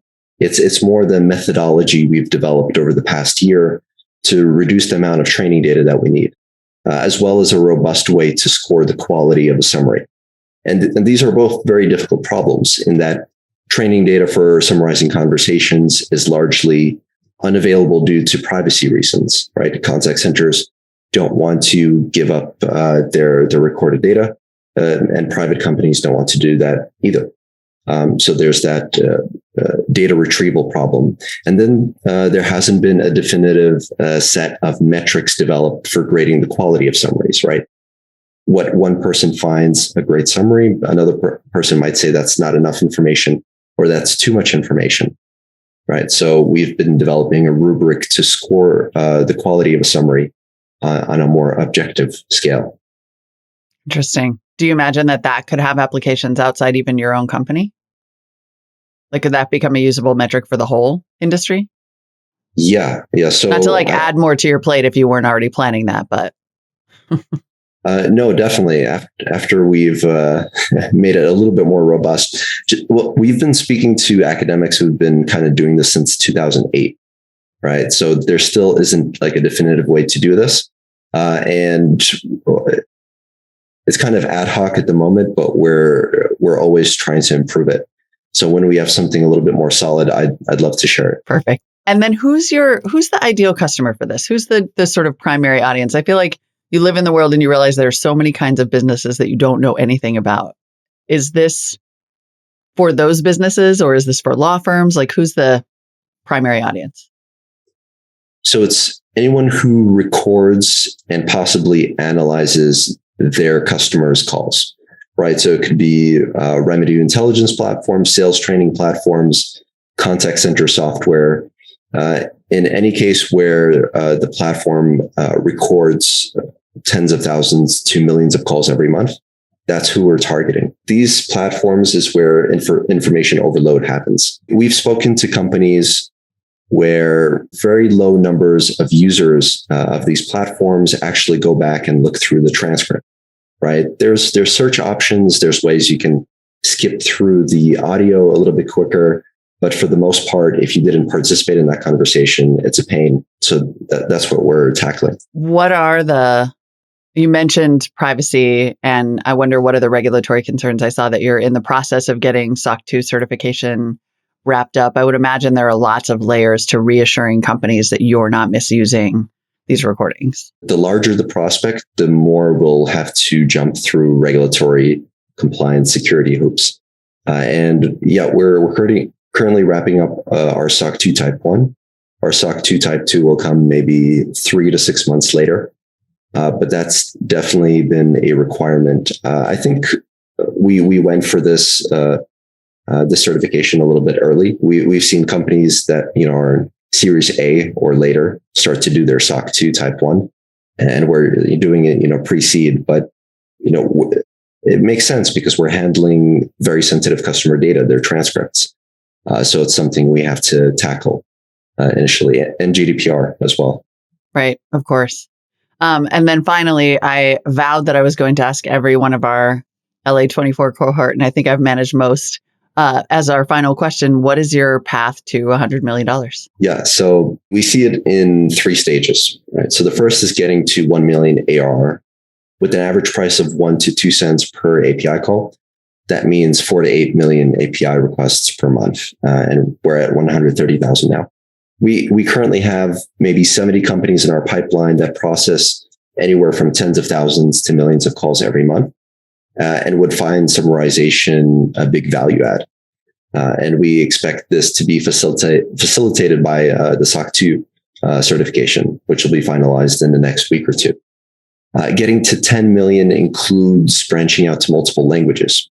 So we're currently working on summarizing in Spanish, but this can expand to French, Italian, German, as well as summarizing other types of conversations, including emails and chats, which users and prospects have been asking for. Wow.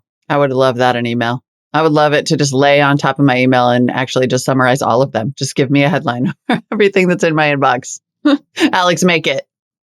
So what some companies have actually asked us is, can they repurpose emails in a way that makes them formatted in kind of a transcript style to be fed into the summarizer, right? So instead of having just an email thread, you'd have, for example, a speaker label, the person who sent the email, and then what they said in the email. So it looks exactly like a transcript would. And then if you feed that to the API, would it give back a human sounding summary of that email thread? And it does. Like in our experiments, you can kind of repurpose email to look like a transcript to summarize it. Amazing. So that's pretty cool. But that still requires some fine tuning. All right. Well, we can wait. Aleks Smechov from Wordcab, CEO of Wordcab, which is already a super cool utility that is even, it sounds like, going to become more so. Thanks so much for the time. Thanks a lot, Molly. All right, it's time for everybody's favorite segment of the week, Fridays on This Week in Startups. We always have at the end of the episode, Molly, everybody's favorite. Okay, Boomer. Okay, Boomer. Okay, Boomer. Okay, I see all you right, right there, fine. Boomer. Today, Boomer. it sounds like Rachel's interviewing her doppelganger. Is that what's happening? I had on Rachel C. I'm Rachel B. I had on Rachel Cantor. She was absolutely amazing. Right now, she's a brand and content marketing lead at Tydo, but I actually found out about her through her What's writing. Tydo? Yeah, what is that? Tydo is a absolutely really, really sick startup in the e-commerce space. I actually didn't even talk to her Sick. much about that. I talked to her about journalism, which is where her roots were, breaking into tech as a non-technical, and her time at Morning Brew, where she wrote Sidekick, and she launched that whole project. It was a 2 times a week, weekly lifestyle newsletter with 180,000 readers. Super incredible. But now she's a non-technical in tech. And we talked about writing culture in tech, how she broke into the worlds of startups, and then the impact, of course, of like writing in public and how more people should be doing that. Awesome. Well, Love another great segment. Well done, Rachel, reporting. Awesome. Thank you. And I do, before I log off, I have to plug, she made a palette, rachel.palette.com. And we actually had I'm sorry, what is palette? I know now. What is that Okay, now? Boomer. You We don't guys know should any of these remember. terms Oh you're my saying. God. You guys got to remember this because it was Paige Finn Doherty, who has an episode 1377, came on and talked to you about it. And then she invested in them. And then Kai, who was phenomenal, came on his segment of This Okay is the Boomer. job board thing. It's a job board thing. Yep. Episode. Wait, did they give you like 1400 was on there too. Did they give you some like advisor grant or something? You keep No. promoting Palette. Is this a They're friend of just yours? I- You get paid every time you drop Do we need Palette their on the CEO? show? Do we need to book them? Is I that what's should. happening here? I already booked him. He was already on. Kai was on. Had him on. Here, he's I just knew that. absolutely killing it. Kai, for episode 1400, guys, gotta listen. Keep up with all these listen Rachel to the end reporting of the segments. show. Listen to the end of the Yes. show. I promise. But All yeah, right. so that's cool crossover. All right. All right, a little crossover going amongst these Gen Zs who are going to inherit the earth. Yeah. Okay, Because well they all done, know each Rachel. other and they're all on the same job boards. Well done, Yeah. Rachel. Awesome. Thanks, I mean, guys. now all you have to do is get Gen Zs to take jobs. You know, there's a It's a reason why struggle. all these job boards are happening because none of you guys want to work. Stop. Yeah, it's a What do your friends think about you All working they do 50, is work. 60 an hour? An honesty, Rachel. Nobody- What do your friends think about you working Yeah. 50, 60 hours a week for me? Nobody believes I have a full-time job. They're like, oh, wait, that's like a full-time job. And I'm like, it's a full-time job. I think a lot of And a half. people think that, that being a producer isn't a full-time job or writing in general or journalism. And I'd like everybody to do a mental health check on all their journalist friends out there because it very much is. And I absolutely love it. So I think if I'm Well, happy, my yes. friends should be happy for me too. So much emotional labor There's going into just so much. so much emotional labor Yeah. going into producing this show. Yeah, don't worry. HR has me covered though. And all the fire engines and I police. know. Plus and that New York energy. sounds of my the New York goodness. energy. The sounds of the city. Yeah. I miss sounds my of the- days in New York. The very safe When- area. Well, just also trying to sleep at night and like garbage trucks. And Yeah. now I live in the wilderness and I sleep like a baby. But oh my God, my days in New York with those garbage trucks coming around at 4 or 5 a.m. Like Yeah. whale song. You get used to it. Yeah. It The gets me up backing early. garbage trucks, always delightful at 4 That a.m. is terrible. That's true. I like the That's people true. yelling personally. Those are my favorite. Yes, things to crazy wake up people, to. drunk people Those yelling are at each fun. other. Always Those are delightful fun. at 4 or Yeah. 5 a.m. Yeah. That's good. Rachel reporting. Okay, Boomer. I understood the assignment. Thank you so much, Rachel, for joining today. I have known you for quite a while now on the internet, and I actually got to meet you in real life. So I'm really happy that you got to come on the show. Thank you for having me. I'm excited to be here. So for everybody who doesn't know, and if you don't know, you must be living under a rock because Rachel's all over Twitter. And I assume everybody who listens to our podcast is on Twitter as much as I am. Rachel Cantor is the brand and content marketing lead at Tydo and is previously a writer at The Morning Brew. And she did some really cool stuff at Morning Brew, which I believe is around the time that I actually found you on Twitter. Was when you were spearheading the development and launch of Sidekick, which was like 2 times a week lifestyle newsletter with over 180,000 readers. That's awesome. Yeah, it was fun. It was a good time.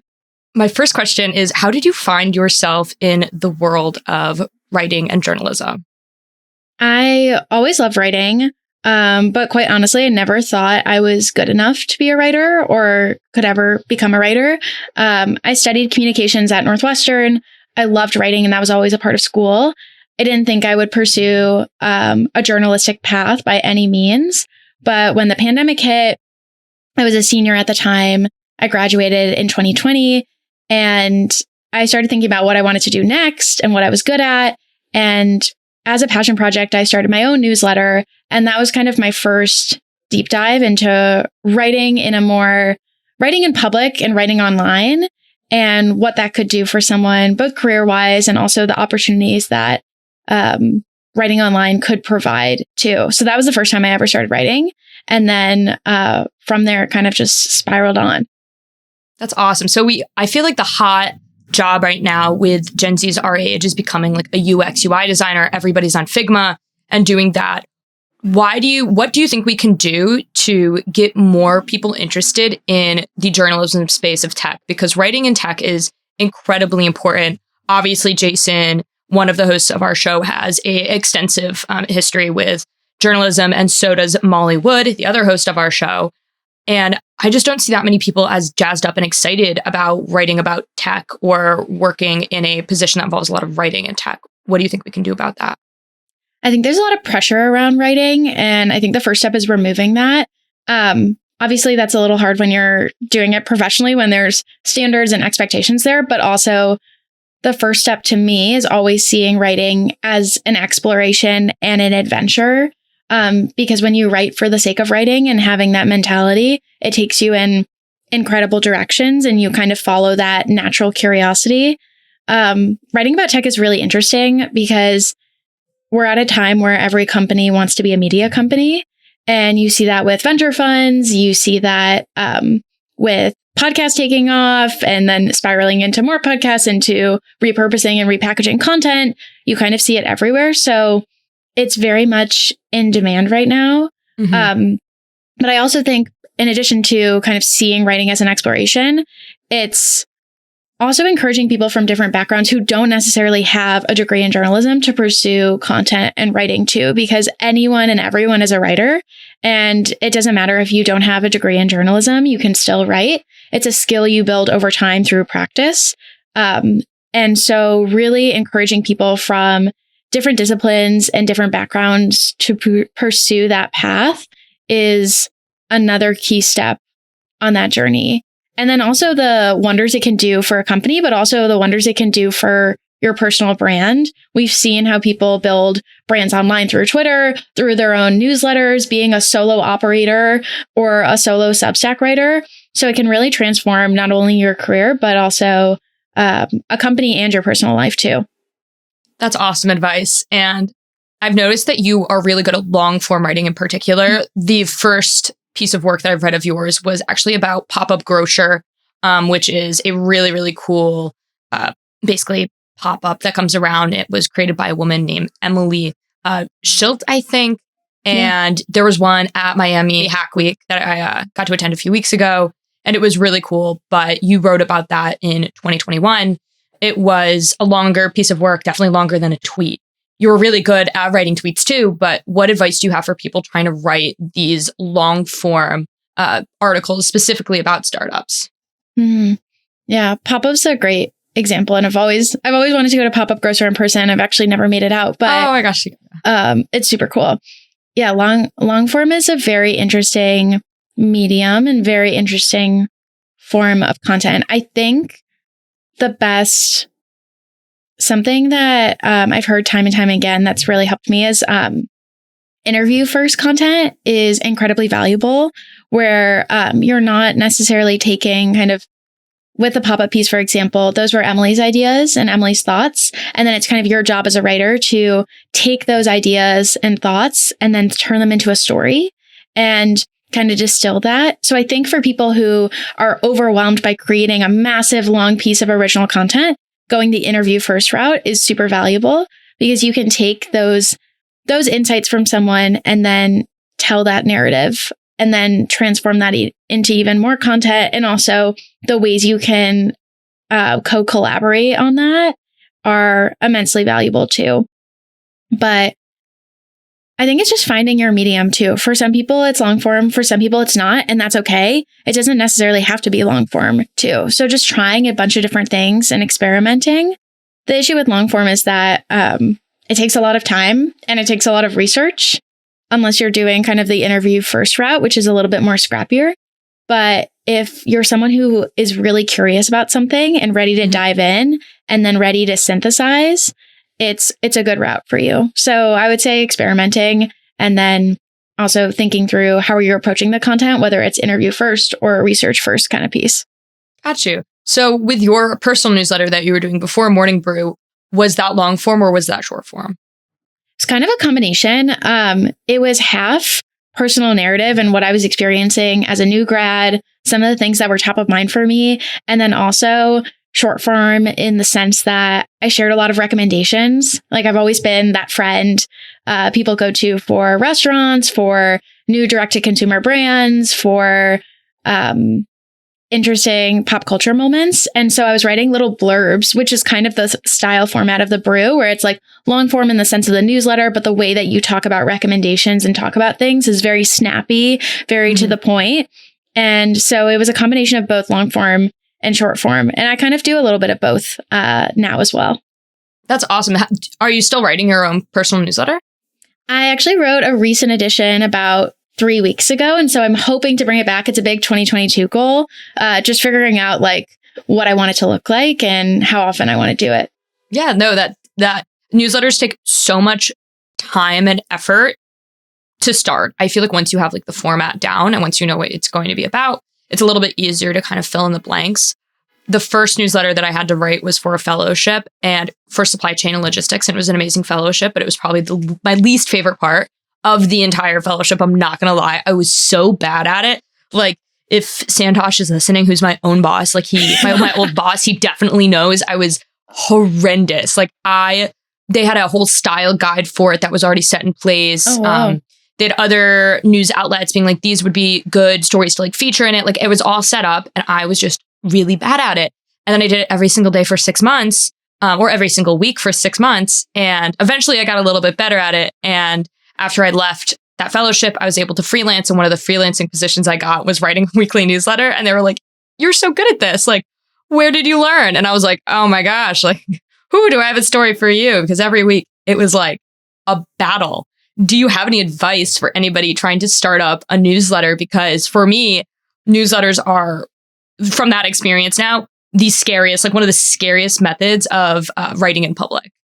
Yeah, it's a lot of work. I think people think it's easy because so many people have done it, but it's actually, to do it right, it's a whole process, but also like going back to what I said earlier about the pressure, I think now there's all this pressure to start a newsletter, build an audience, figure out what your audience wants, what are the needs, like talk to your audience, get feedback, all these things. But I think when you're starting out a newsletter, either you have that approach where you're super purposeful, but for me, when I was starting out my newsletter, I honestly had no idea where it was going to take me and what the goal of it really was. It was kind of a selfish endeavor in a lot of ways. And there's a really good quote from Joan Didion about how writing is selfish. And I think sometimes we kind of lose track of that. It's selfish and both selfless at the same time in a lot of ways. But I think leaning into kind of why do you want to write about what you want to write about and what are you going to say that's different is what I say is the first step. Like forget the audience, forget like building it in public and all of that. Just focus on why are you doing what you want to do? Like, are you writing a newsletter because you feel pressure to start a newsletter because everyone is starting a newsletter? Or are you writing a newsletter because you feel like it's a personable format where you want to slide into someone's inbox and you feel like it's relatable and can have a conversation? Or are you starting it because it's an opportunity to own your audience and have distribution in a really unique way? So leaning into that and then forgetting about the how many subscribers do I have, all of that. Once you kind of write about what you want to write about and build that from your own point of view, then you can lean into the audience and be like, I want to know feedback. What are you liking? What are you not liking? What do you want more of? And then figuring out who those people are and then kind of building a consistent brand. But it's okay if the beginning is messy. I always say just put it out into the world. I know that's the scariest part and it's easier said than done, right? But you can always iterate. Even with the format of a newsletter, so many people get stuck on that. Like, what are the recurring sections? What are the sections that change week to week? But just start experimenting and put that out there. And then you can always change that down the line. It's not as big of a deal to change sections of a newsletter as you think. Like at Morning Brew, we would change them all the time based on audience feedback. And it feels like a big deal and it's kind of scary. And you're like, oh, the audience is going to be taken aback by that. But they'll feel invited into your process and feel really part of the community. So going back to the taking off the pressure and just kind of doing it for the sake of doing it.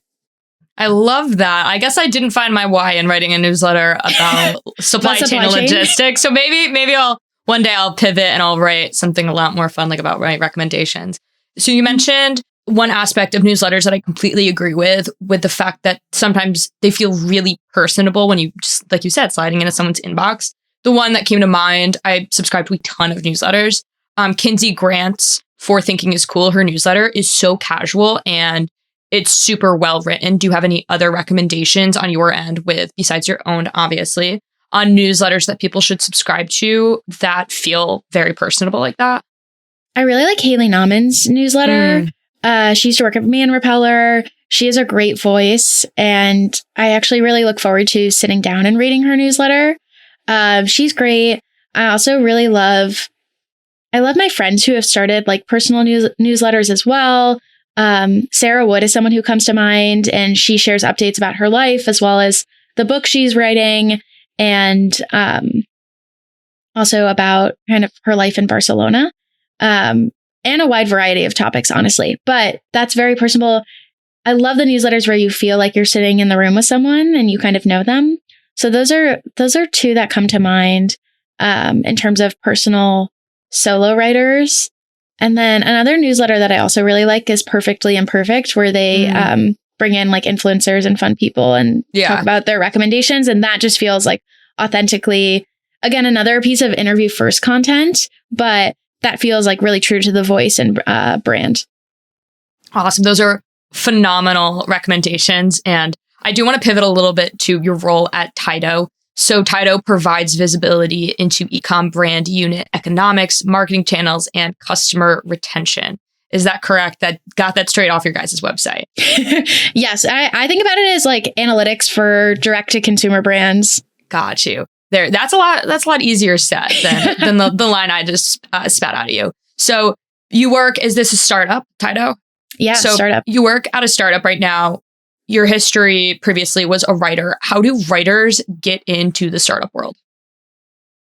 Oh, it's such a needed role for people currently. And I don't think it's actually, it feels like a big pivot when you like say it out loud and think about it.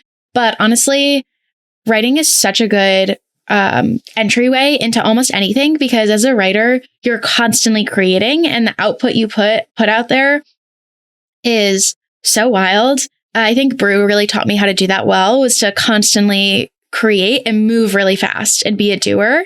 I was a doer before, but more so in the sense that you're just constantly creating new things and keeping up with everything. And in a startup, you have to keep up and wear a lot of different hats. As cheesy as it sounds, it's true.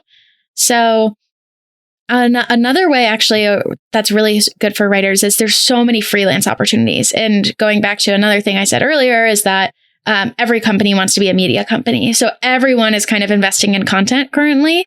So there are lots of opportunities to join in a freelance capacity and from there go full time. It's hard to find really great writers. It seems easy to find someone and you can pull someone from like a freelancer marketplace and all that, but to create really strong content is a whole different story.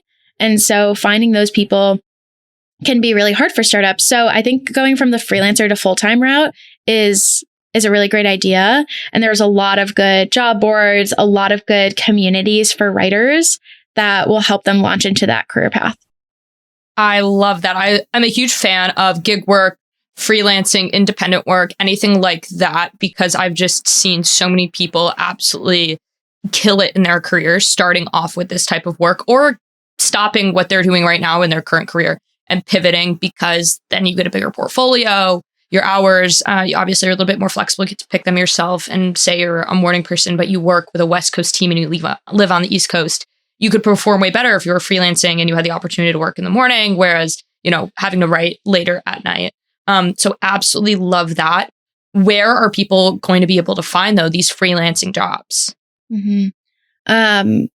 I'm actually launching tomorrow a palette job board. Oh, love Kai. Kai was on the podcast. Huge fan. Okay, now I was about to say, are you going to put jobs on, not Packy McCormick's? There was somebody, Paige, who was also on the podcast. Unfortunately, not on my segment. She was on with Jason Calacanis, Paige Van Doherty, a Gen Z VC, and children's book author, which is, I think, very cool. Cool.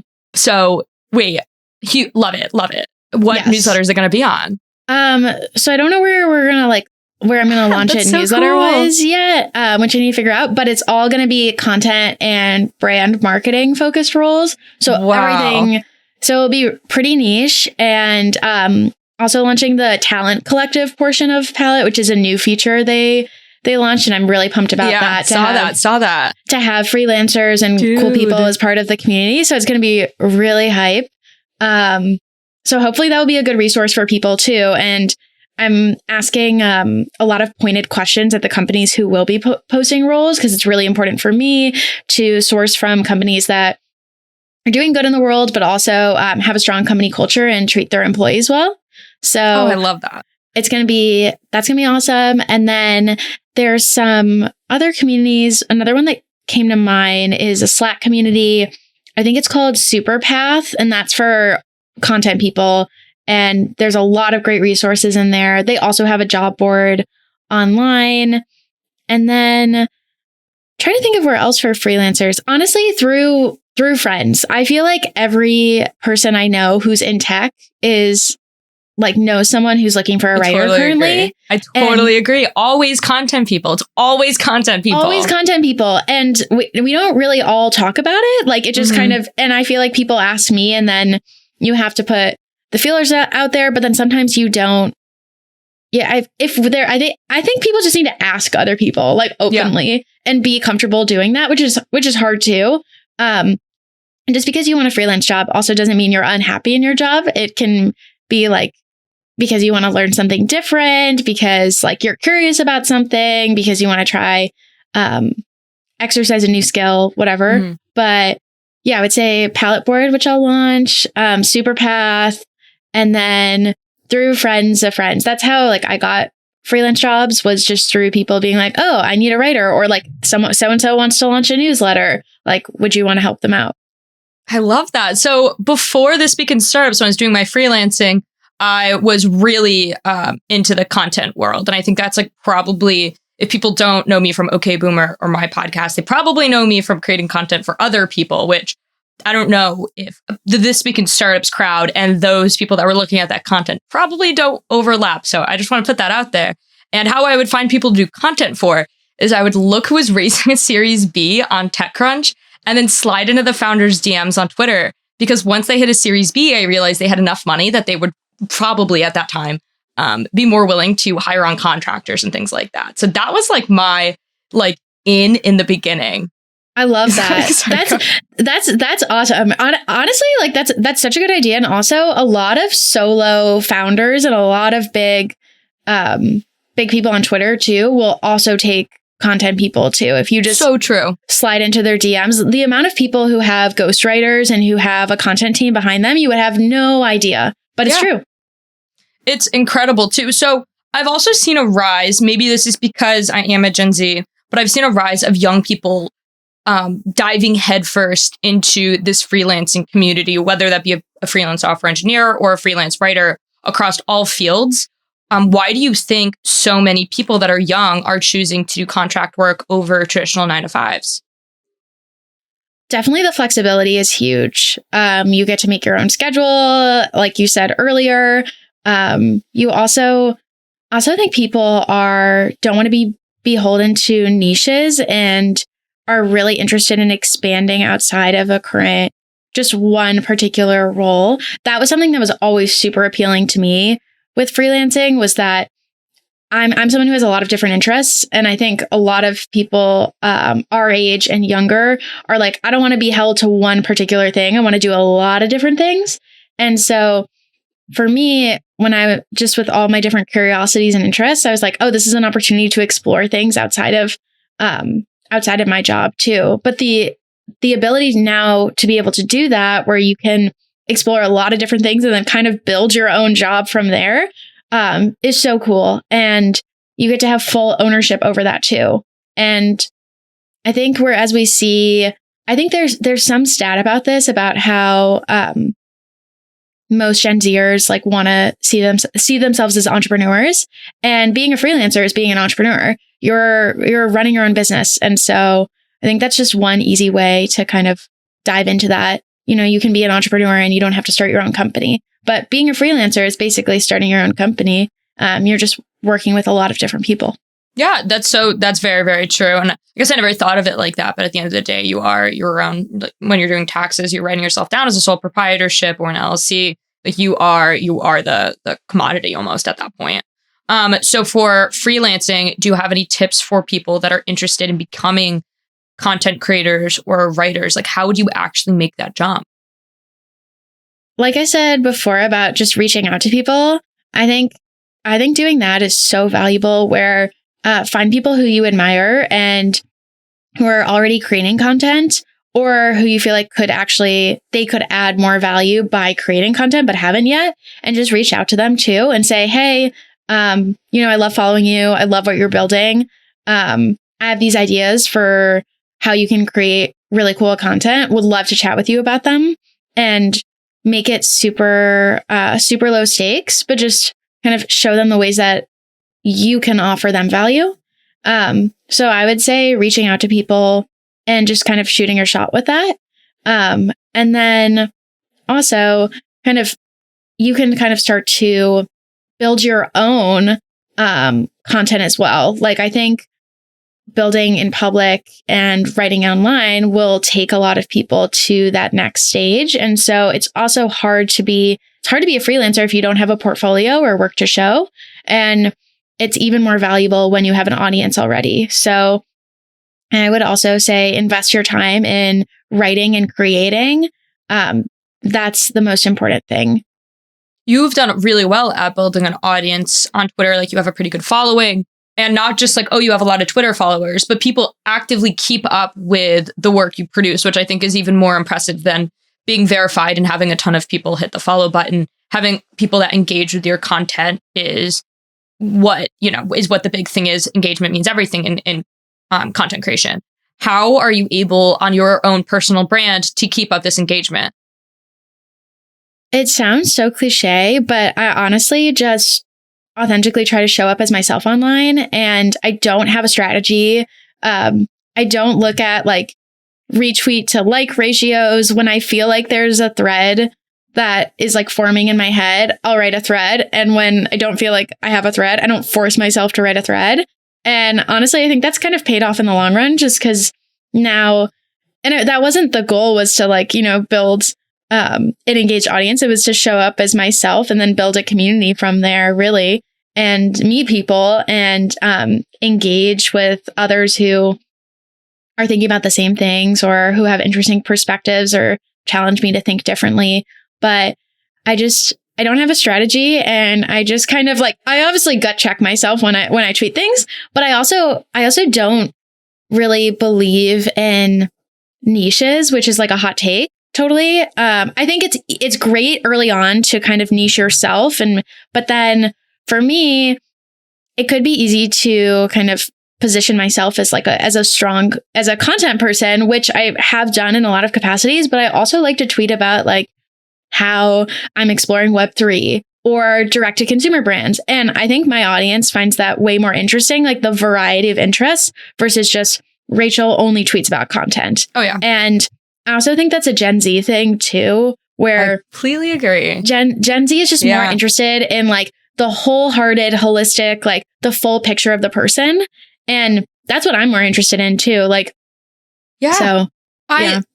actually think, I don't know if it's TikTok necessarily, but I think people are multifaceted, right? Yes. So, and when you have these people like influencers on the internet, they're just not showing up and only being beauty gurus, for example. I don't watch any more beauty guru people. Those were kind of in the past, back when I was probably 5 or 10 years ago, a niche group of people, right? They were killing it, doing it really well on the internet. Now you're starting to see a lot more people more in that lifestyle space, whether they be They could be vegan moms that live in San Diego that also own a Dalmatian, like from the influencer perspective, not even talking about tech or anything, but they have so many different buckets to pull from that their niche is themselves. Like their niche is talking about what they're interested in. And I think the idea of a niche as an online personality, granted, like I'm not out here trying to create like commentary YouTube videos. There's something to be said about niche content. That's very cool.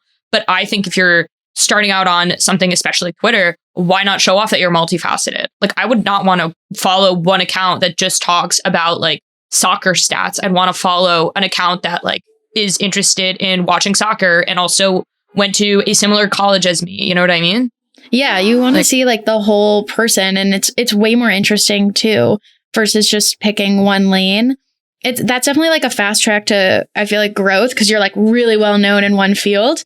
But then ultimately, like I think the long-term engagement and community you build from being like that multifaceted person gets you there not faster, but like pays off really, really well. Because then you have like a really committed and engaged community.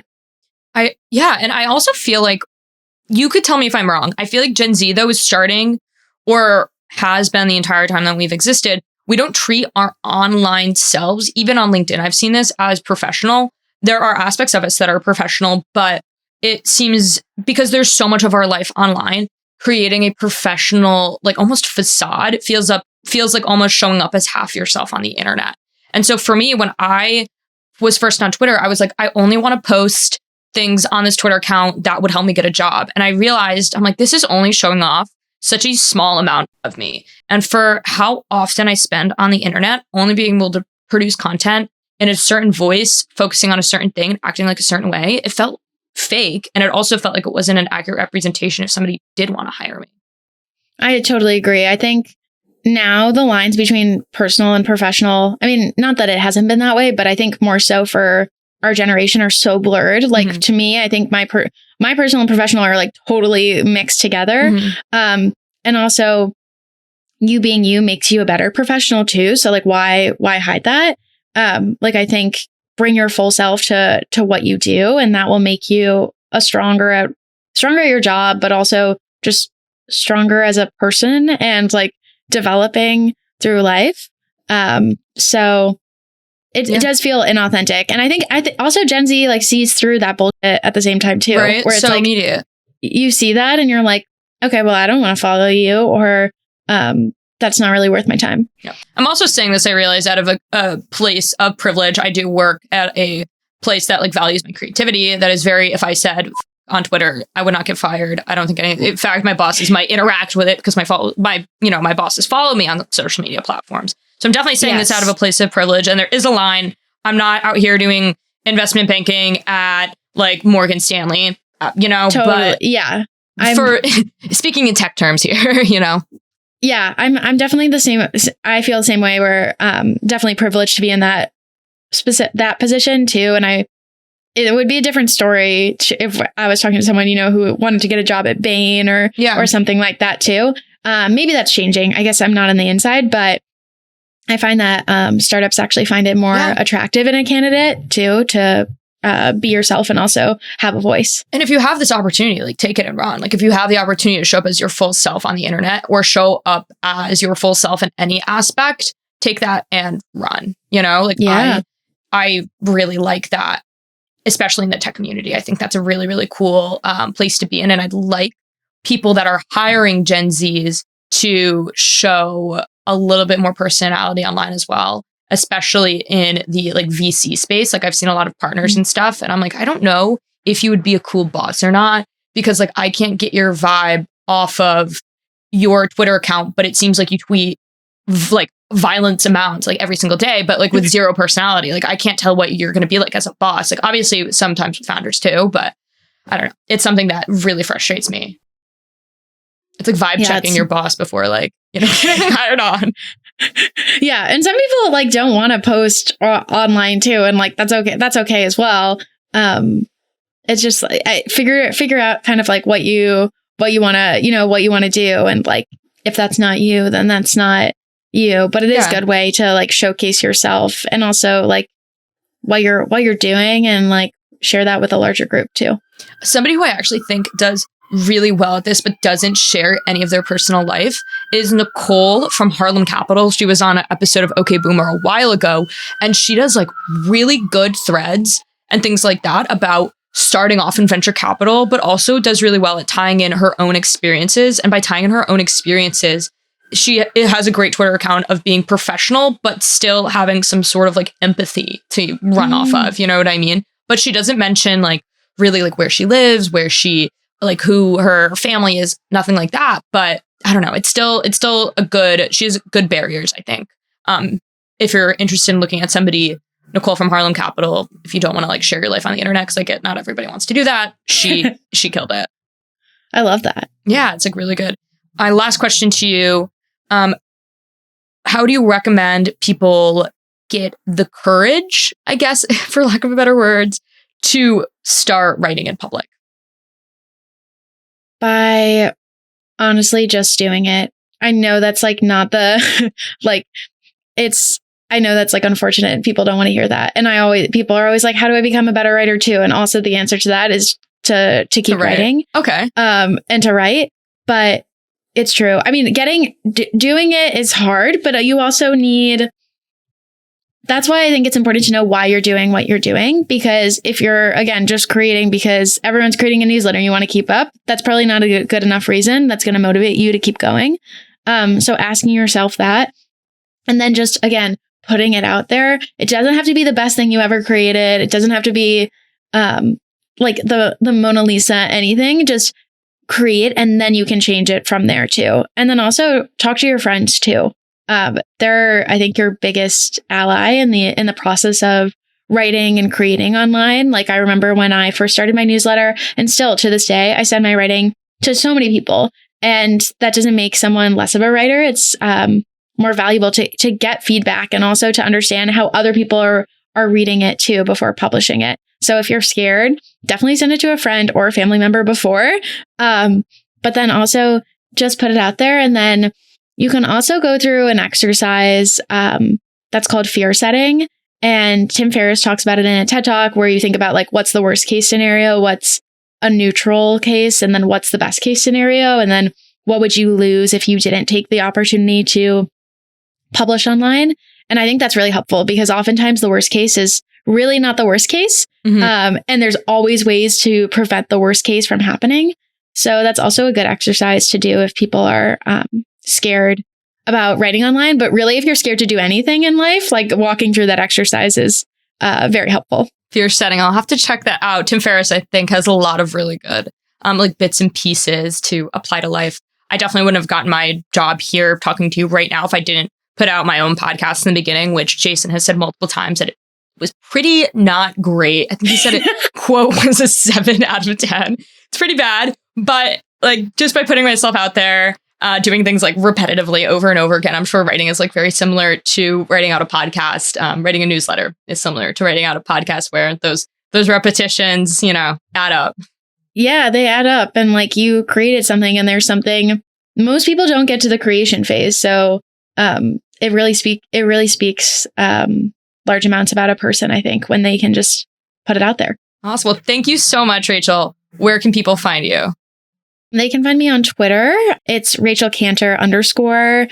And same thing for Instagram as well. But Twitter's probably the best spot for that. What are we going to do? We need to get rid of these underscores, because I'm at _Rachel Braun. And the woman that doesn't have the underscore literally added me. She was like, oh, I bet you really want to get rid of that underscore, don't you? And I was like, are you baiting me on Twitter right now? And it was crazy. I was like, okay, calm down here. Yeah. The peanut gallery.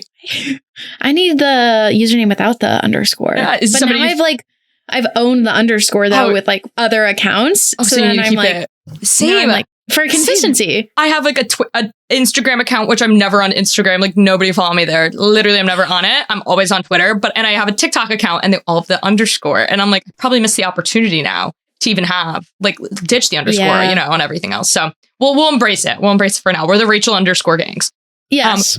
Stand by that. Oh, and then also, where can we find the pellet board? This won't come out till later, so it'll be. Oh, I will post it on my Twitter. So I think it's like /Rachel, honestly.